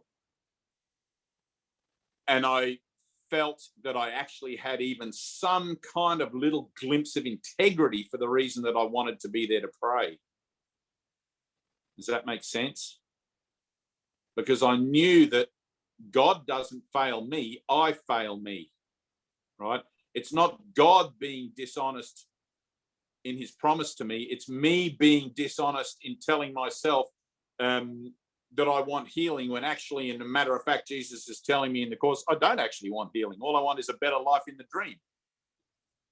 You know, if I actually have a proper healing, like a true healing, then the dream ceases to exist in its entirety. And that's not what I want. The ego only wants a better life in the dream. And the most beautiful or aspiring life that it can have is like the spiritual one, where aren't we all beautiful and wonderful beings together and all of that. Beyond that, it cannot go, because that's still not truth, right? Being lovely spiritual beings all together in this community and this whole thing, that's nice, but that's still not it. You have to go beyond all of that, right? The experience of self transcends all things of time and space, and the ego doesn't know about that, so it tries to cap you off at that sort of spiritual level where we seek but do not find. Okay? And this is about finding. This is about not so much even really finding, but accepting that we already have been given. All right? It's not that I need to find anything. I just need to accept what is. Right? Firstly, by accepting the world exactly as it is, which is going to bring up a lot of stuff, because we've got a lot of things about the world we don't like, you know. And secondly, by through the recognition that I don't know what the truth is. I don't know what love is. Not really. I have love on my own terms, and I have love as I think it ought to look like. And then when it doesn't look like that, I get upset. But that's not really love. Love is unconditional. Try to get a sense of what unconditional means. It means that no matter what, my love is not shaken. Not shaken by appearances or situations or circumstances, events, nothing. I'm just that. So, but it's good that you recognize that, Anthea. It's good that you can see in your partner that reflection, because it is a reflection. Everything in the world is a reflection of your own thoughts about yourself. Right? So on the one hand, you've seen about yourself that you're reliable, and on the other hand, you've seen unreliability. Just bring them together. You're all of it. You're all of it. I'm reliable and unreliable, and I'm going to hand that whole thing over to God. Here, Holy Spirit, I'll give you my reliability ideas. I'll give you my unreliability ideas. It's the same thing. I'm willing to accept a miracle in place of all of this. Okay? And however that is for you, not my words. I mean, just it's got to come from your heart. And I always talk to God like God's my dad. I don't have a format or a way that I, you know, it's just like, Dad, I need to talk to you. We got to have a chat. We've got some shit going on, and you know, it's like it's more honest like that. So, is that okay? Really good. Thank you. Good. And I hope it brings up pain, really, like in a blessed way. Well, that means you're being honest, you know. It means you're being honest. It's like all that projection out there. We project our pain, our suffering out. It's like, I want to feel that. I'm going to allow that to come up in me, which is what the healing is when we do our light session. It's like often there'll be this intense feeling of anxiety, you know, and especially if you're new at it, you know, there'll be this intense feeling of anxiety or dread. And when we used to do light sessions at the healing center, we'd have guys come along, you know, and they'd be like legging it out of the room. As soon as the light session would start, the energy would just be so intense. You would feel like you were being sucked out of your body, or I don't know how to describe it, but there was like Jesus talks about it in the Course as a tiny moment of terror. Okay. So that confrontation with that tiny moment of terror in your own mind, it's like, that's what every confrontation is. There's only that idea of separation. There's only that one idea of, I'm separate from God in this situation. I think I'm separate from God in that situation. Right? It's got to bring that up. Okay. But it's like in the moment that you become willing to confront that tiny moment of terror, you'll realize there's actually nothing there. It's actually already healed. It's already been accounted for in the atonement of Christ in the resurrection, which you're actually living in now.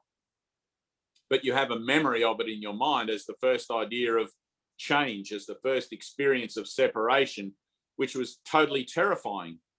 Right? God gave you free will, and with it, you didn't follow the instructions on the chemistry set and blew yourself into a whole nother continuum separate from God, so you think, and that was terrifying. You didn't know what you were doing. You're an innocent child, right? And God's saying to you, well, we have to go back to that chemistry set, and you're going, oh, no way, because I know what happened last time. Right? It's that tiny moment of terror, that idea of separation, and you'll feel it when you have group conversations with people, like at a restaurant, and then all of a sudden there's a pregnant pause, and there's that little upwelling of anxiety, and somebody better say something. Shit, this pregnant pause is getting so long, and before long, what are we going to do? You know, it's funny. It's just funny stuff.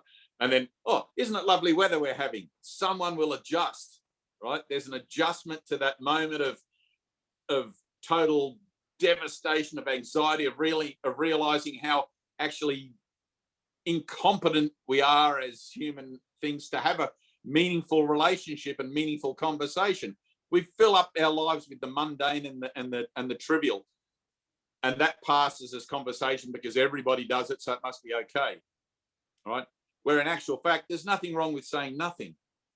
There's nothing wrong with that moment, and with the understanding and the recognition that we can actually join in that moment of silence, that we can join in that moment of no conversation, of that pregnant pause, let's say. That's where communication occurs, true communication, where we join in mind, right? Which is what we do in our light session. Okay, so if you guys are ready. I think there was a question from Lisa and Scott. Do you guys still have your question? You're good now? Okay, all right. Never mind.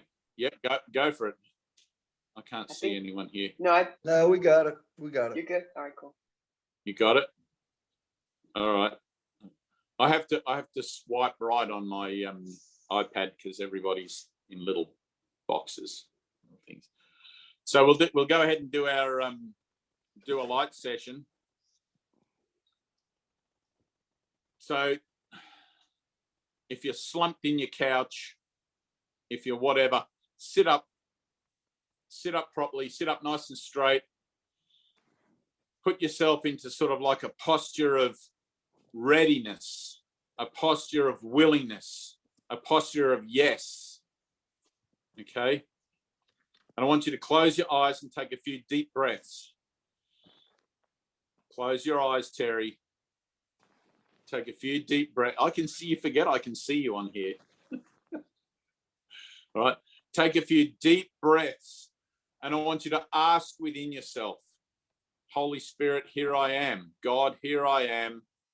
Help me to join, help me to experience, help me to do this, help me to let go of what I think I am so that I can be shown the truth of what I am. Okay? And I want you just to breathe. And you've got to feel it. Okay? It's not about words. Good, Doug. It's not about words. It's not about the words you use to God. It's about feeling it in your heart. Yes. You've got to want to know your Father. You've got to want to have that experience of self more than anything.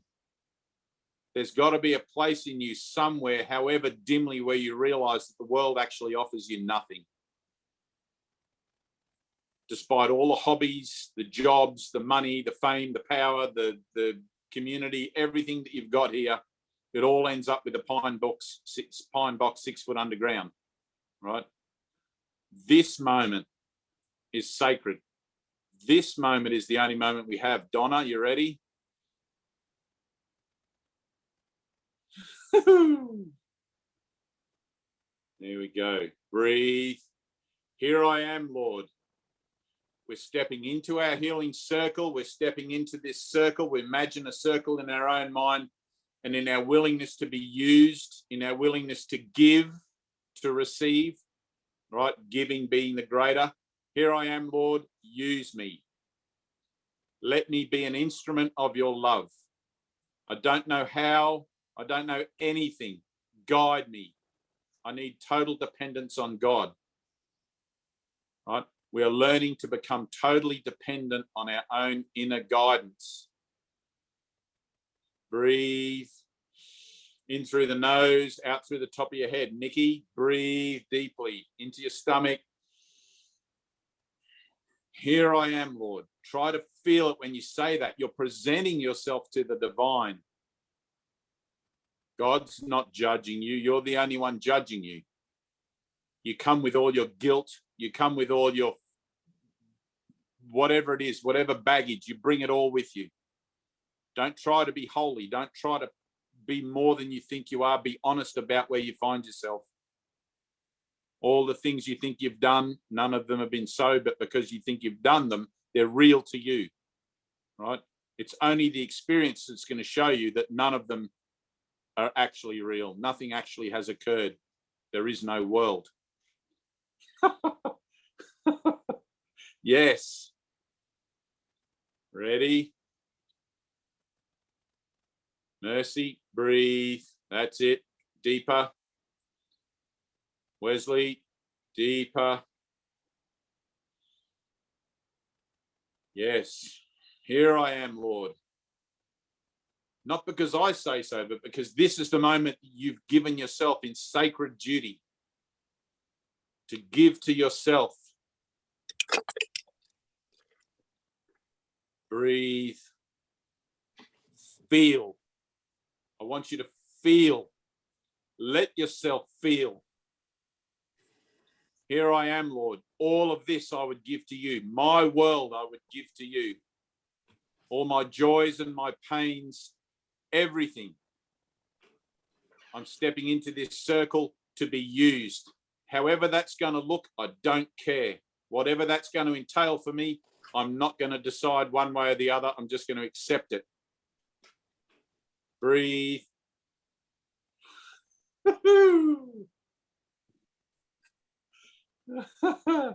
Yes. That's it, Doug. Yes. Feel it. Heidi, feel it. Heidi, look down. Look down. Look down. Further down. Look down. Look down. Now feel there. Feel from that place. There you go. Go on. You're right there. Feel. That's it. It's okay to feel. We all have our pain. We all have our sorrow. We all have our baggage. There's no one special here. There's no one with more pain and baggage than anyone else. Breathe.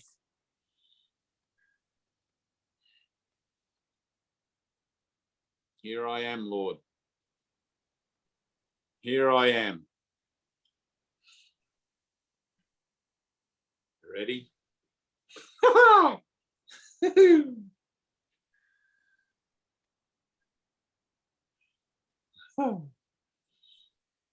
Breathe.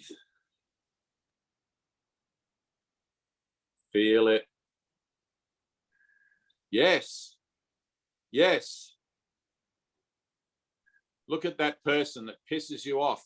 Look at that person that activates you, that pushes your buttons. Look at them. Look at that person playing that divine part for you that you've asked them to play. You've asked that person to travel from eternity for you into time to play that part for you in your dream of death. And they're playing it because they love you unconditionally, and they will play it until you release them from playing that part. Forgive yourself for the script you wrote for them. Forgive yourself for the script you wrote for them. You're not guilty. No one is judged for a dream. But this is the path of redemption, that you forgive yourself for what never was. And through the experience of that, you will come to accept it. Until then, you only have the reference that you have. You only have your own thoughts about it that tell you that it's actually so. All my talking and telling you that it's not so isn't going to convince you. You need to have an experience. That's why we're here. That's why we're doing this meditation. Father, I need an experience. Father, I'm here to be shown the truth, because only the truth will set me free. Woo-hoo! Yes. Yes. Thank you.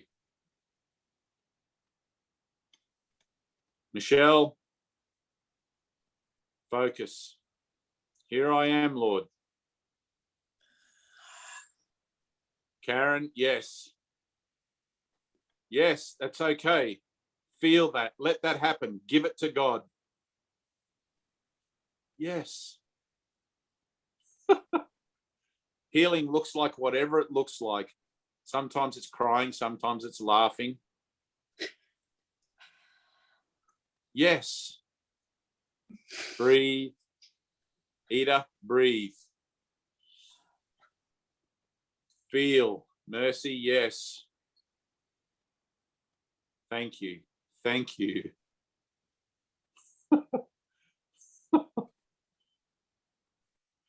Thank you so much. Anna. Yes.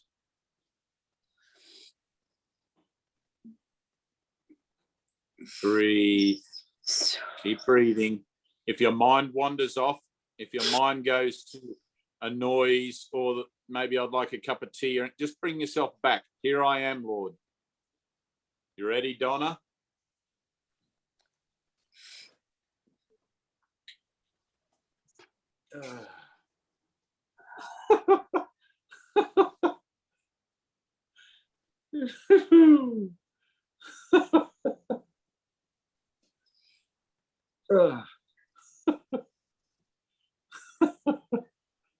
Yes. Good. Kevin, breathe. Take a deep breath. Feel. Feel. Let yourself be vulnerable. Let yourself be open. You have to instruct yourself with firmness and determination. I want to feel. I want to allow. I want to be open. I want to be vulnerable. I'm tired of defending myself. I want to join. I want to be part of this. I want to be part of life. I want to experience the truth of me as above, so below. Yes.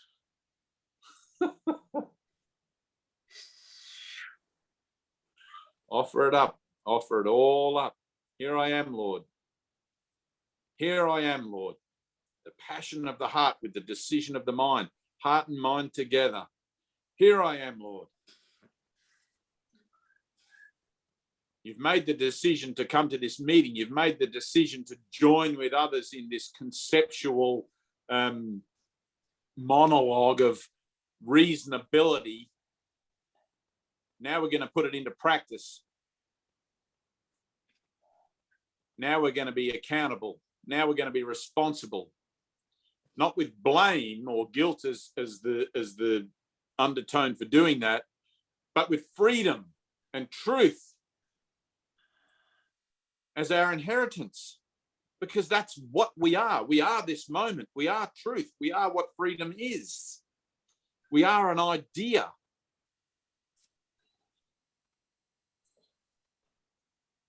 Breathe.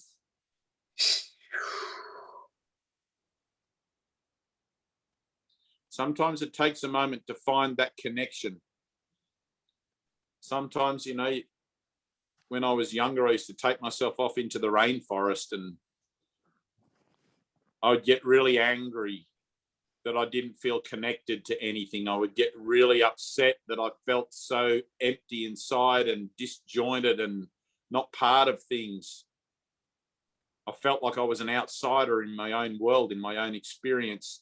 And it took a long time and a lot of willingness to embrace new ideas and new practices and things before I started to get a sense and a feeling of the energetic undertone or the energetic current of life as it actually is, as an acceptance of it, as how I am.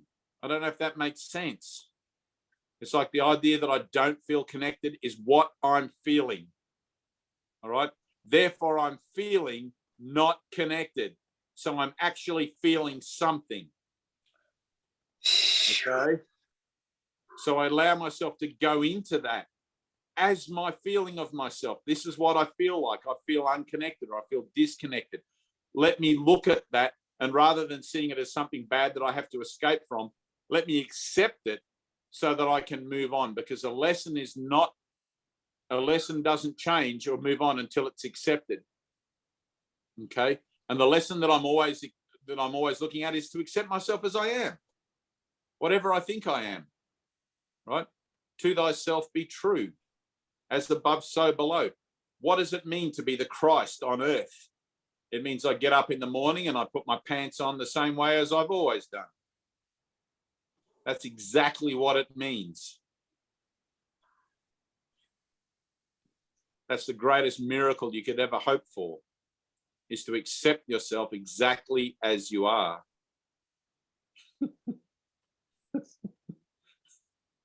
There's no specialness. There's no parting the waters or, I mean, if that stuff happens, that's great. But this is a greater knowing. Here I am, Lord, to experience myself exactly as I am, to love myself unconditionally as I find myself, as above, so below. This judgmental bloody thing that I find myself to be. I'm told it's not the truth of me, but for the moment that I find myself, I'm just going to accept it as I find it, right? And then let God show me the truth of me.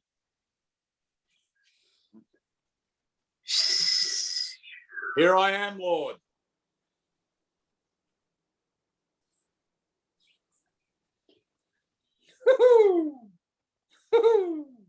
Yes. Breathe. Breathe. Breathe. You ready? Feel that.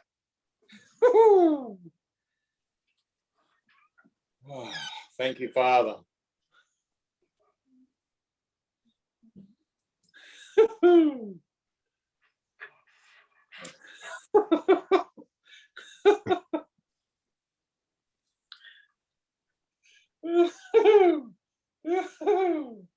Yes. Here I am, Lord. Here I am. I'm willing to give, willing to receive, open to give, open to receive, willing to bless and be blessed. Use me.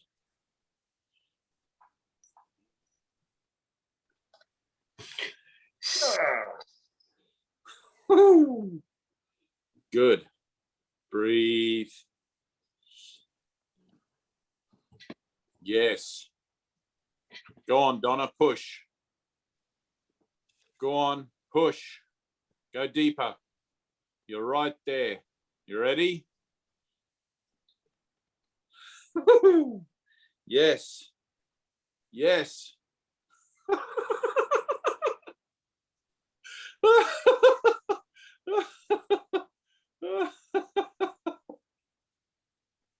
Yes. Yes. Thank you. Thank you.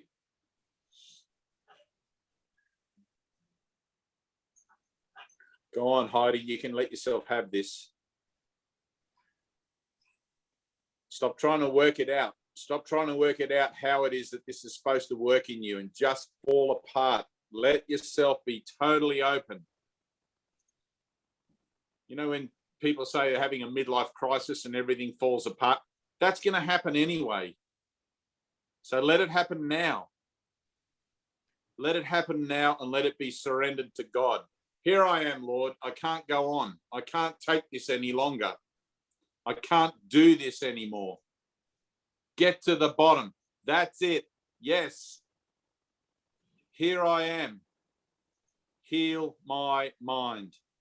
You're asking for what is already being offered. You're not really asking for anything. It's not a desire or a want. You're asking to allow for something that is already in you to come to the fore. Let go. Heidi, let go. Go on. Let go. Yes, go on, just let go. You're in that place. You ready? Just let it happen. Let go. Let go. Let go. You're trying really hard to hold it together. Just let go. I know you can feel it. Go into that place where you can feel it. Just let yourself be there for a second wholly. You ready?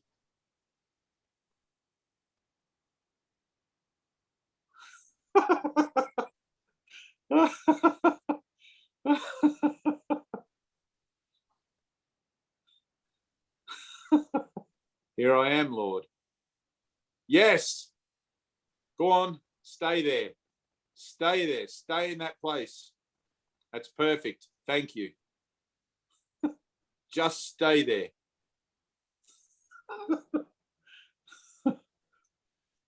Yes. Doug, Angela and Ron, breathe. Nikki, breathe.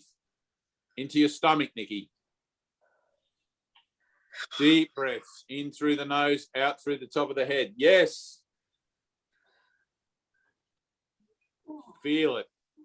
When you breathe out, try to think up. You'll feel a little hole in the top of your head. You'll feel like a portal. You'll feel if you focus on what, I don't like to use the idea of chakras, but if you focus on that top, on that pineal gland on the top of your head, you'll feel energy or air coming out of your head. It's what it feels like. Focus up as you breathe out. Let everything be up. Your thoughts be up. Your heart space be up. Everything ascends. Everything going up. Breathe.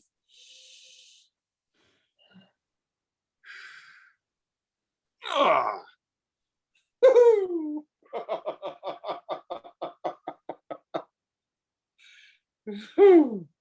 Yes. Thank you. Heidi, look down some more. Feel there. You have to activate yourself in this. Nikki, look down. Activate yourself. It's like that place in you. Yes, that place in you where your thoughts and the emotions, right? Because every thought has an emotion. Where you bring that together. Okay? All my thoughts are meaningless, but I've given them a meaning in denial of the fact they're meaningless. And I've defended that meaning even to the cost of my very life. And now I'm going to release all of that. Now I'm going to look at my blocks. Now I'm going to confront my fears. I'm going to take this journey into fear. And I'm going to find the fear that's within me and offer it to God. I'm going to find my doubt. I'm going to find my judgments. And I'm going to release it. Sam, go deeper. Put your heart into it. Put your heart into it. That's it. Feel. Here I am, Lord. This is a sacred step. This is something that has total presence. Yes. Wendy, good. Yes. Scott, that's good. Anthea, I can't see you, but you're smiling in your picture, so good. Judy, you're smiling too. I can't. Yes, yes, yes. You ready? Breathe, Scott, you ready?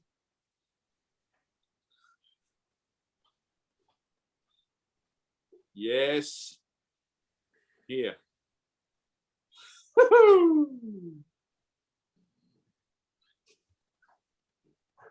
Breathe. Don't try and work it out. Don't try and decide whatever you think's happening or nothing's happening. Just surrender. Just let go. I don't even know how to let go. I'm just willing. I'm telling myself I'm willing.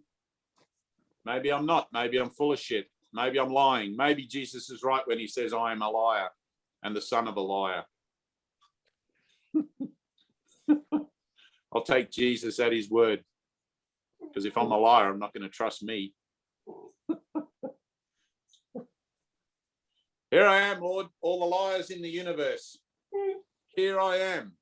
Heal my mind. Breathe. Yes. Yes.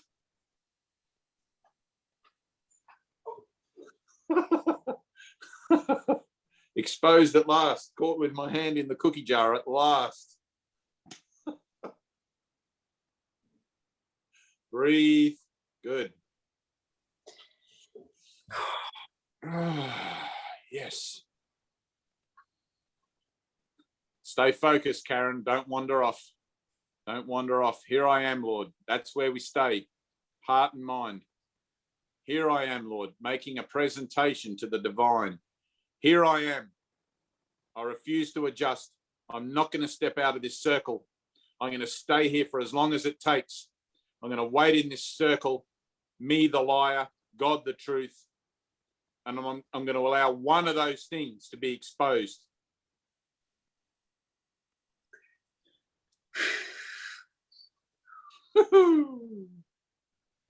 Yes. Yes.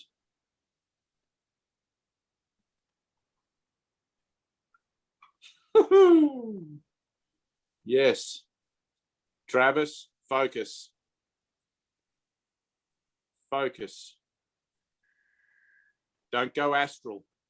I want you to stay in your body. Don't try to transcend the mind. Stay here and feel things.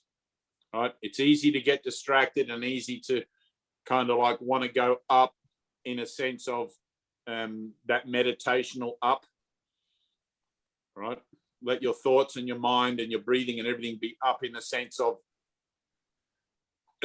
being lifted. Right? But you have to have your feet on earth and your hands in heaven. Okay? Stay grounded. Here I am, Lord.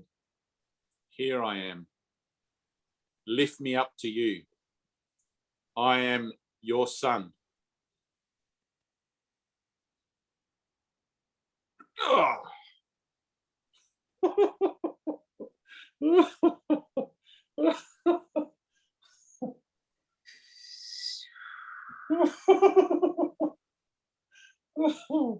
Yes. Thank you. Breathe. Good. It's funny when you enter into this and you start to feel the energy of it, you want to automatically stop breathing or hold your breath. Right? The temptation is to just analyze. What was that? Do I feel something? Was that something occurring in me? Terry, breathe. Focus. Here I am, Lord. Let yourself go to that place. This is a journey into fear. That's why we're not trying to transcend the mind. We're going into it. Ready? We're going there. All guns are blazing. Into our fears. We're going to look at those places we swore never to look upon. We're going to open them up to the light of truth and offer it to God for healing. And no matter how painful that may become, no matter how much emotionality that might bring up in us, We're not going to step outside of our circle. All right. We're not going to run away. We're not going to bring this around to have to come back to it another day. It's this day, this moment, this now. Right. There you are. Okay. Stay there. Stay in that place. It's only in that place where you can be healed. All right. Let the Holy Spirit do his work in you. Let it happen. Let go and let God. Right? Just let it happen. Breathe. Ida, focus. Focus. Stay grounded. Stay in your body. Anna, same thing. Stay in your body. Breathe. Yes. Yes, Terry, stay there. Stay in that place.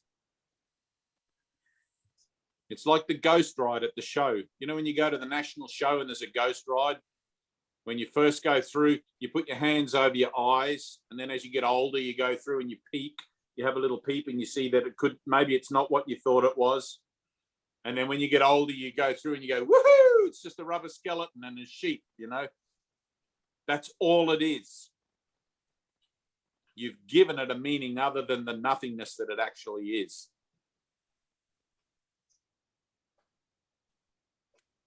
Now look at it. Look at that meaning. It doesn't mean anything. It doesn't actually mean anything. And if you stare at it, if you look at it, if you're willing to confront that fear, it'll just disappear. It has no power over you. You're reclaiming your power now. You're taking your power back. I'm a child of God. Who am I to be afraid? What arrogance is that in me? I'm a child of God and God goes with me everywhere. The power of God is in me.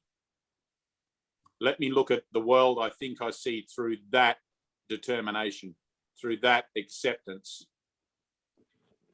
God goes with me everywhere I go.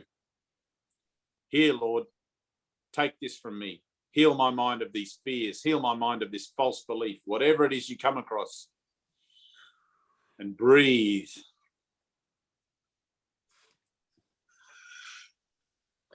Yes. Yes.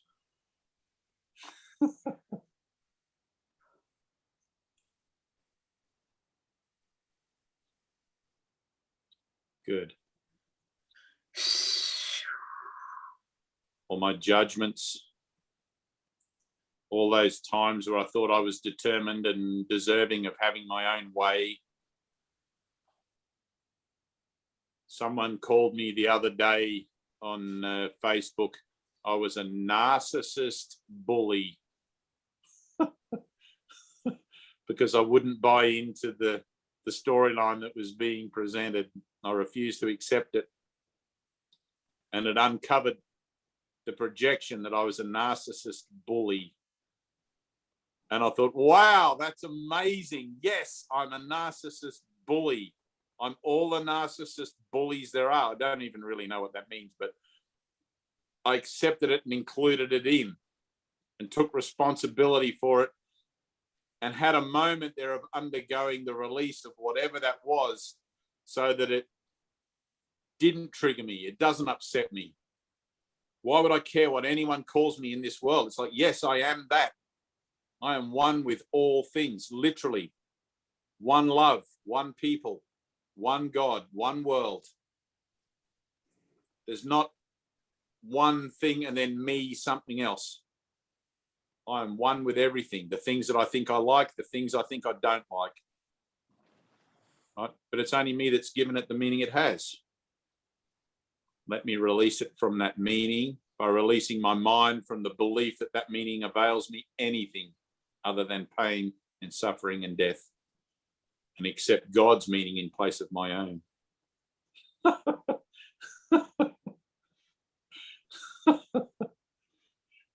Yes. Breathe, Travis, breathe. Stay focused. That's it, Karen. Good. Anthea, do you have a camera?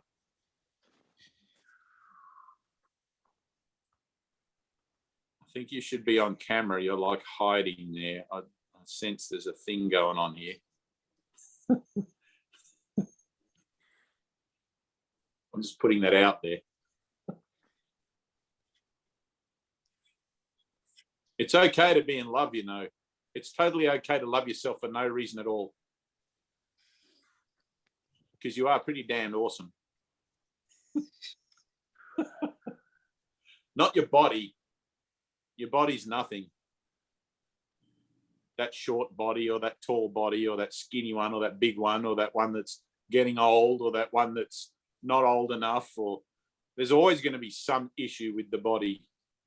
But you, the child of God that is utilizing that body to undergo this experience in the journey of your soul, you're here to improve your record. You are here to improve your record.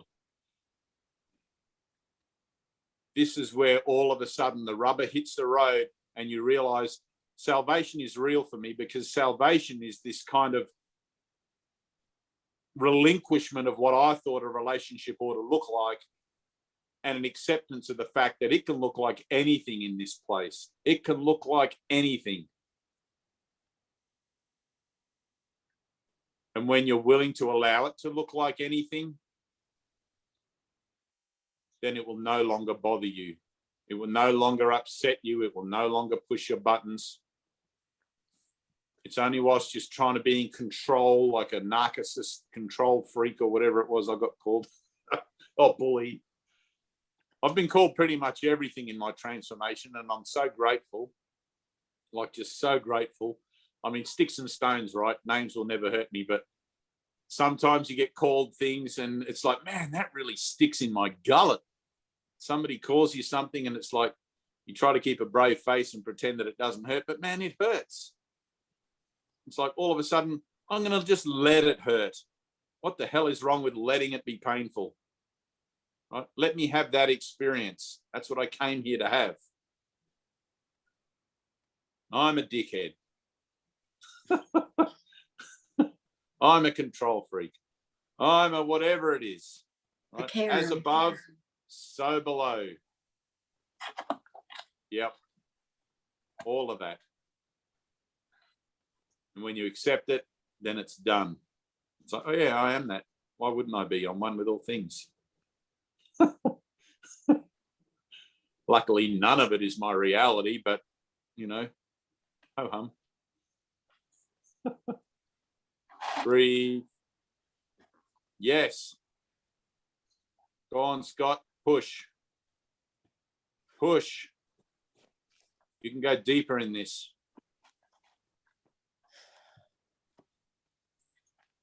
Ready?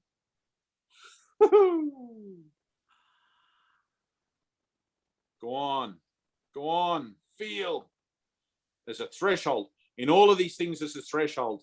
My teacher, Ted, used to talk about it as ring pass knots. You'll find that even when you meditate, even when you, let's say if you've been practicing a particular spiritual determination for a while, it all has a use by date. You'll realize that all of a sudden you've been doing some sort of yoga for a while and it was good at the beginning and then it's kind of flatlined. And it's like, that's because whatever it, yes, Sam, good. Whatever you was getting out of that, it's done its job and it's time to move on to the next thing. Okay. It's like, Holy Spirit, show me what's more, what's next. God is never limited. There's always more. Okay. If you're trying to use the old technique or the old method or the old meditative practice or the old application or the old whatever as a means by which to guide you now, you're only going to get as far as that old application got you before. Right? Yes. Yes. Ready? I'm with you. Yes. Sam, those little jolts you're getting are literally the light inside of you trying to get out. Every time you examine it, you're blocking it. Okay? Which is why mind training is important. Don't examine the process. Don't examine what's happening. The process of the mind training is learning to stay in the present. The ego is always going to want to jump in and go, what was that? Something just happened. Right? And as soon as you examine it, it stops. Right? So keep breathing. Focus on your breathing. Not that a lot of meditative things will tell you that breathing is important this way and that way. And it is important, because if you don't breathe, you're going to cark it. But it's not important as in itself, but it's a way, like a mantra, that you can focus on staying present by focusing on your breath, staying present, in and out and in and out, right? Until that becomes kind of automatic. And then allowing from beyond that to make manifest in you. It's like you can't talk about it beyond that. But you'll have these jolts, you'll have these, because the body's made as a defense against the truth, right? When the light starts to get in, the body's going to react like a little electric shock. Exactly, just like that. Okay? The body's going to react to it. The natural tendency of the mind is to respond to the reaction. So it's response, reaction, response, reaction, response, reaction. And it caps off the experience. Okay? Breathe. We'll do one more. You ready?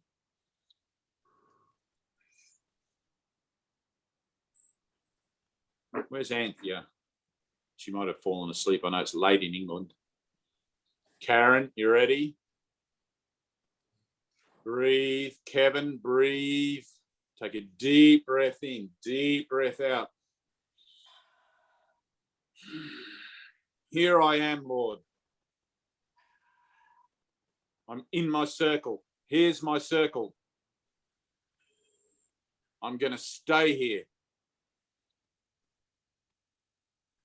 That's it, Heidi. Go on.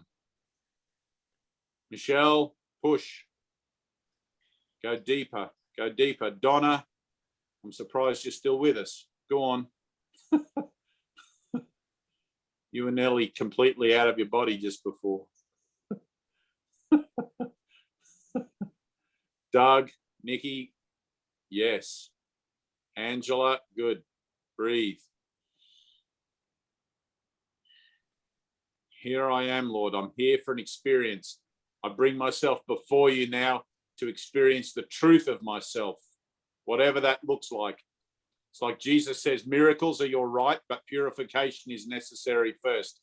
So we stand in this place, and whether we are experiencing the divine presence of ourself experientially beyond the world, or whether we are experiencing what may appear to be the undergoing of some emotional healing or some healing of something that's buried deep, we don't adjust. We're going to stay in this. Good one, Ron, stay there in that place. Breathe. You ready?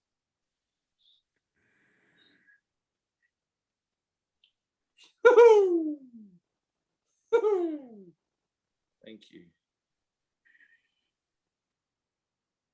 It doesn't matter what goes on in your circle. Let it happen.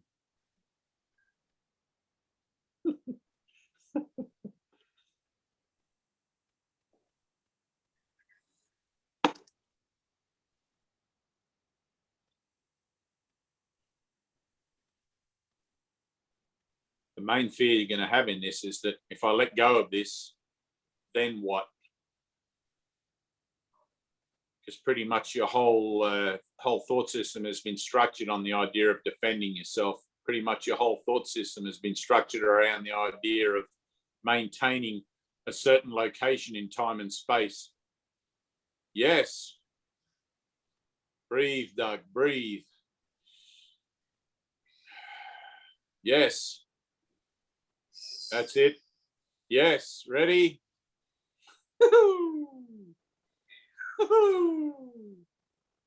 Yes. If I let go of my pain, then what am I going to have?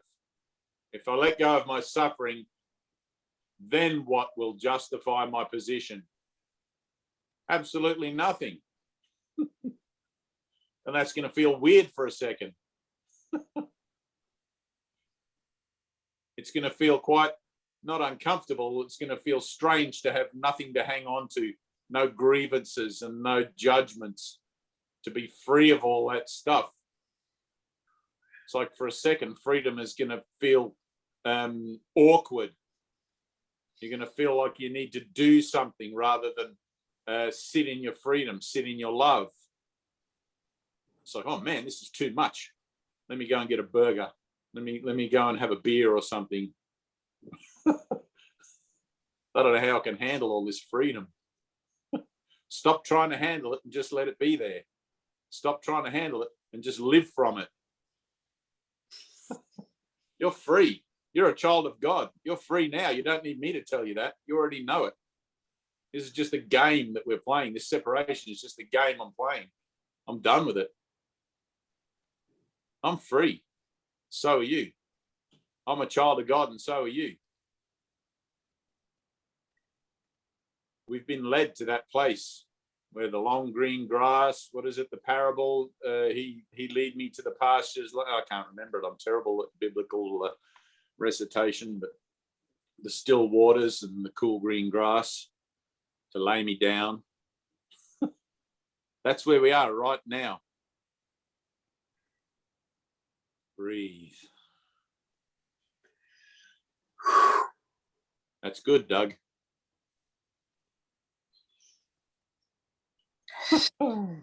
Yes. Donna, good.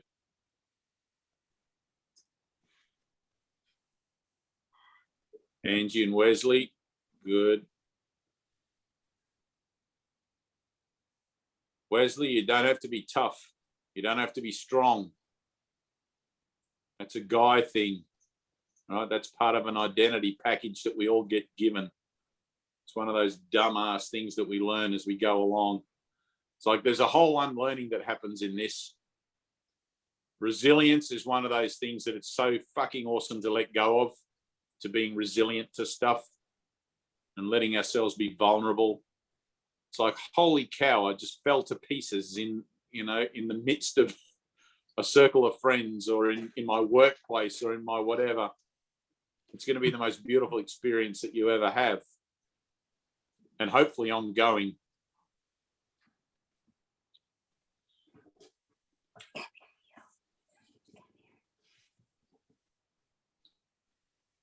All right. Nikki, what's going on there with you? I get that there's something there coming up. You're not letting it though. I'm laying in the tall grass right now. Oh, good. That's okay. I was feeling lightheaded. Yep. Good. Yeah, and so and my whole body was tingling. That's perfect. I want you to stay in that lightheaded and tingling. You do? I thought I was going to pass out. That's okay. Pass out. I don't care if you pass out. All right, you'll see me. I won't be alone. Okay, perfect. I'll go back there. It doesn't matter. You know that place. You ready? Stay in the cool grass now. All right. That place where you went and you felt tingly. That's a good place. Okay. There's things that goes on in this. If you want to look at it as metaphysics and stuff, man, when I have a moment, and it's not always, it's like sometimes the moments are different. Sometimes, because it's like I can't structure this. I have to allow this to be however it's going to be.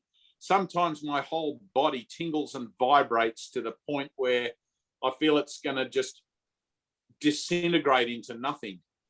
Yes. It's like if it vibrates anymore, right? And in that place, I stay there, and then the light comes. Oh, okay. Right? I didn't know if I was going to pass out. I was kind of scared. I'm alone. You'd see me fall off my chair.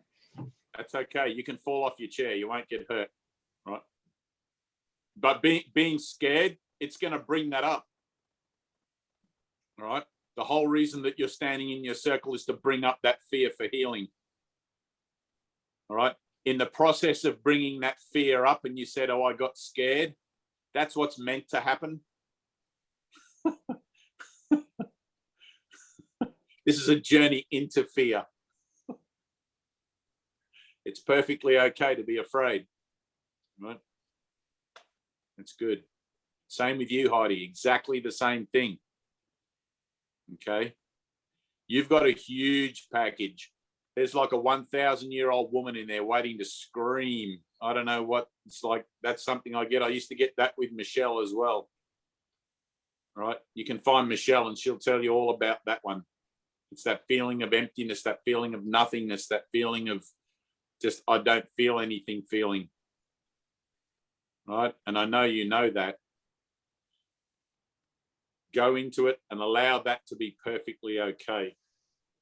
All right? It goes pretty deep. Right? This is a devotion. You don't get this out in the world. You don't get to go to your workplace or to your dinner table and suddenly draw a circle and have this happen there. It may happen spontaneously, but this is a place where we've given ourselves permission to be penitent, to go before God exactly as we are. How often do you do that in the world? How often do you actually walk past a church and think, I'm just going to go in and I'm going to offer my heart because I feel the need to? You know, more often than not, it's our pain and our suffering that brings us to our knees. But God is present all the time with us. Let's make it sacred. Let's make our lives sacred. The good times and the bad times, the things we think we like and the things that we don't like. Let's do everything. If you've ever been to an Asian country, or like I went through Thailand and Vietnam for a few months, and every single home, and I don't want to confuse this with religiosity, but the idea of the sacredness of life is woven so integrally, so deeply into the psyche of the people. They don't do anything without making an offering. They don't do anything without making a little act of devotion. It's part and parcel of them. And they're such a peaceful, you know, it's like one of the greatest moments I had was in Vietnam, in Hanoi. I walked into this temple, and it's one of the ones that has the pagoda style roof, and there was like 11 pagodas or 11 levels. And as a tourist, as an ignorant tourist, I thought I have to go into this place. And I went in there, and the smoke from the incense was so thick, I could not, like it was at a certain level in the floor, like you had to basically crouch on the floor to be below the incense smoke. And I sat there, right?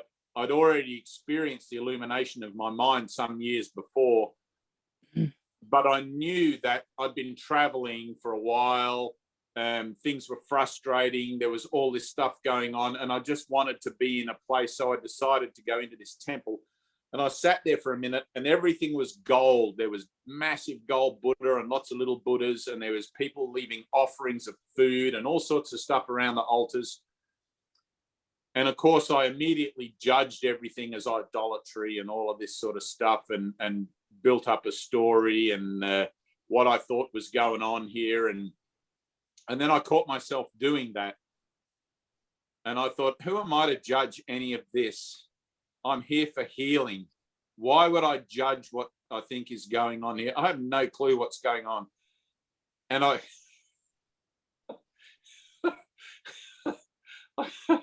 can still see the people around me, but I immediately broke down.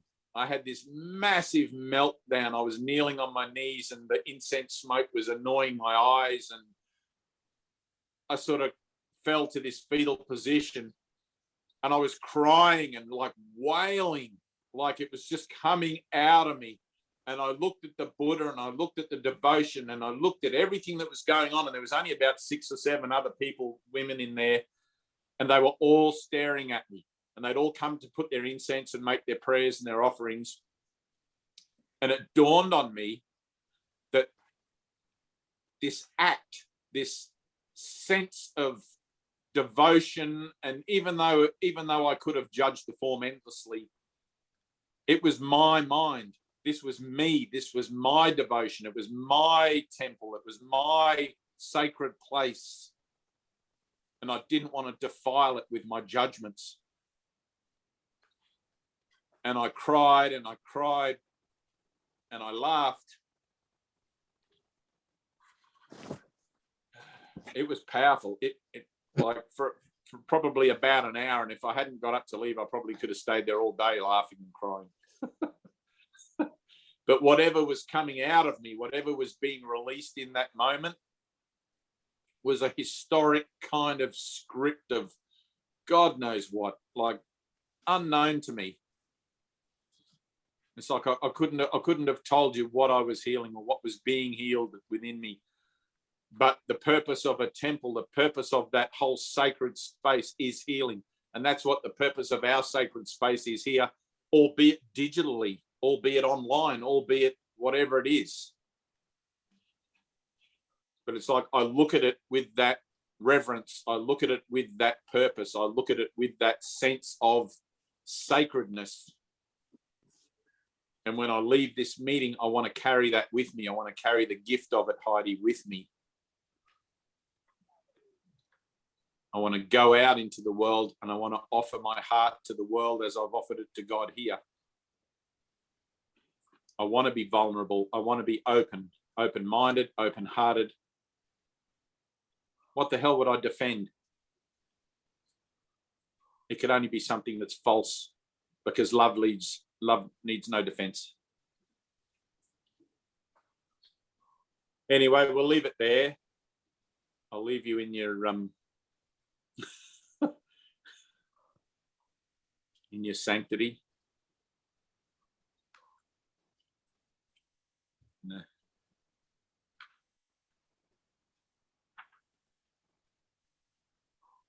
Good, Tina. And you can make this available in the thing.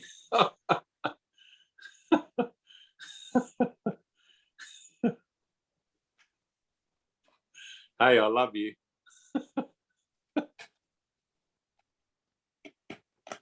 Thank you.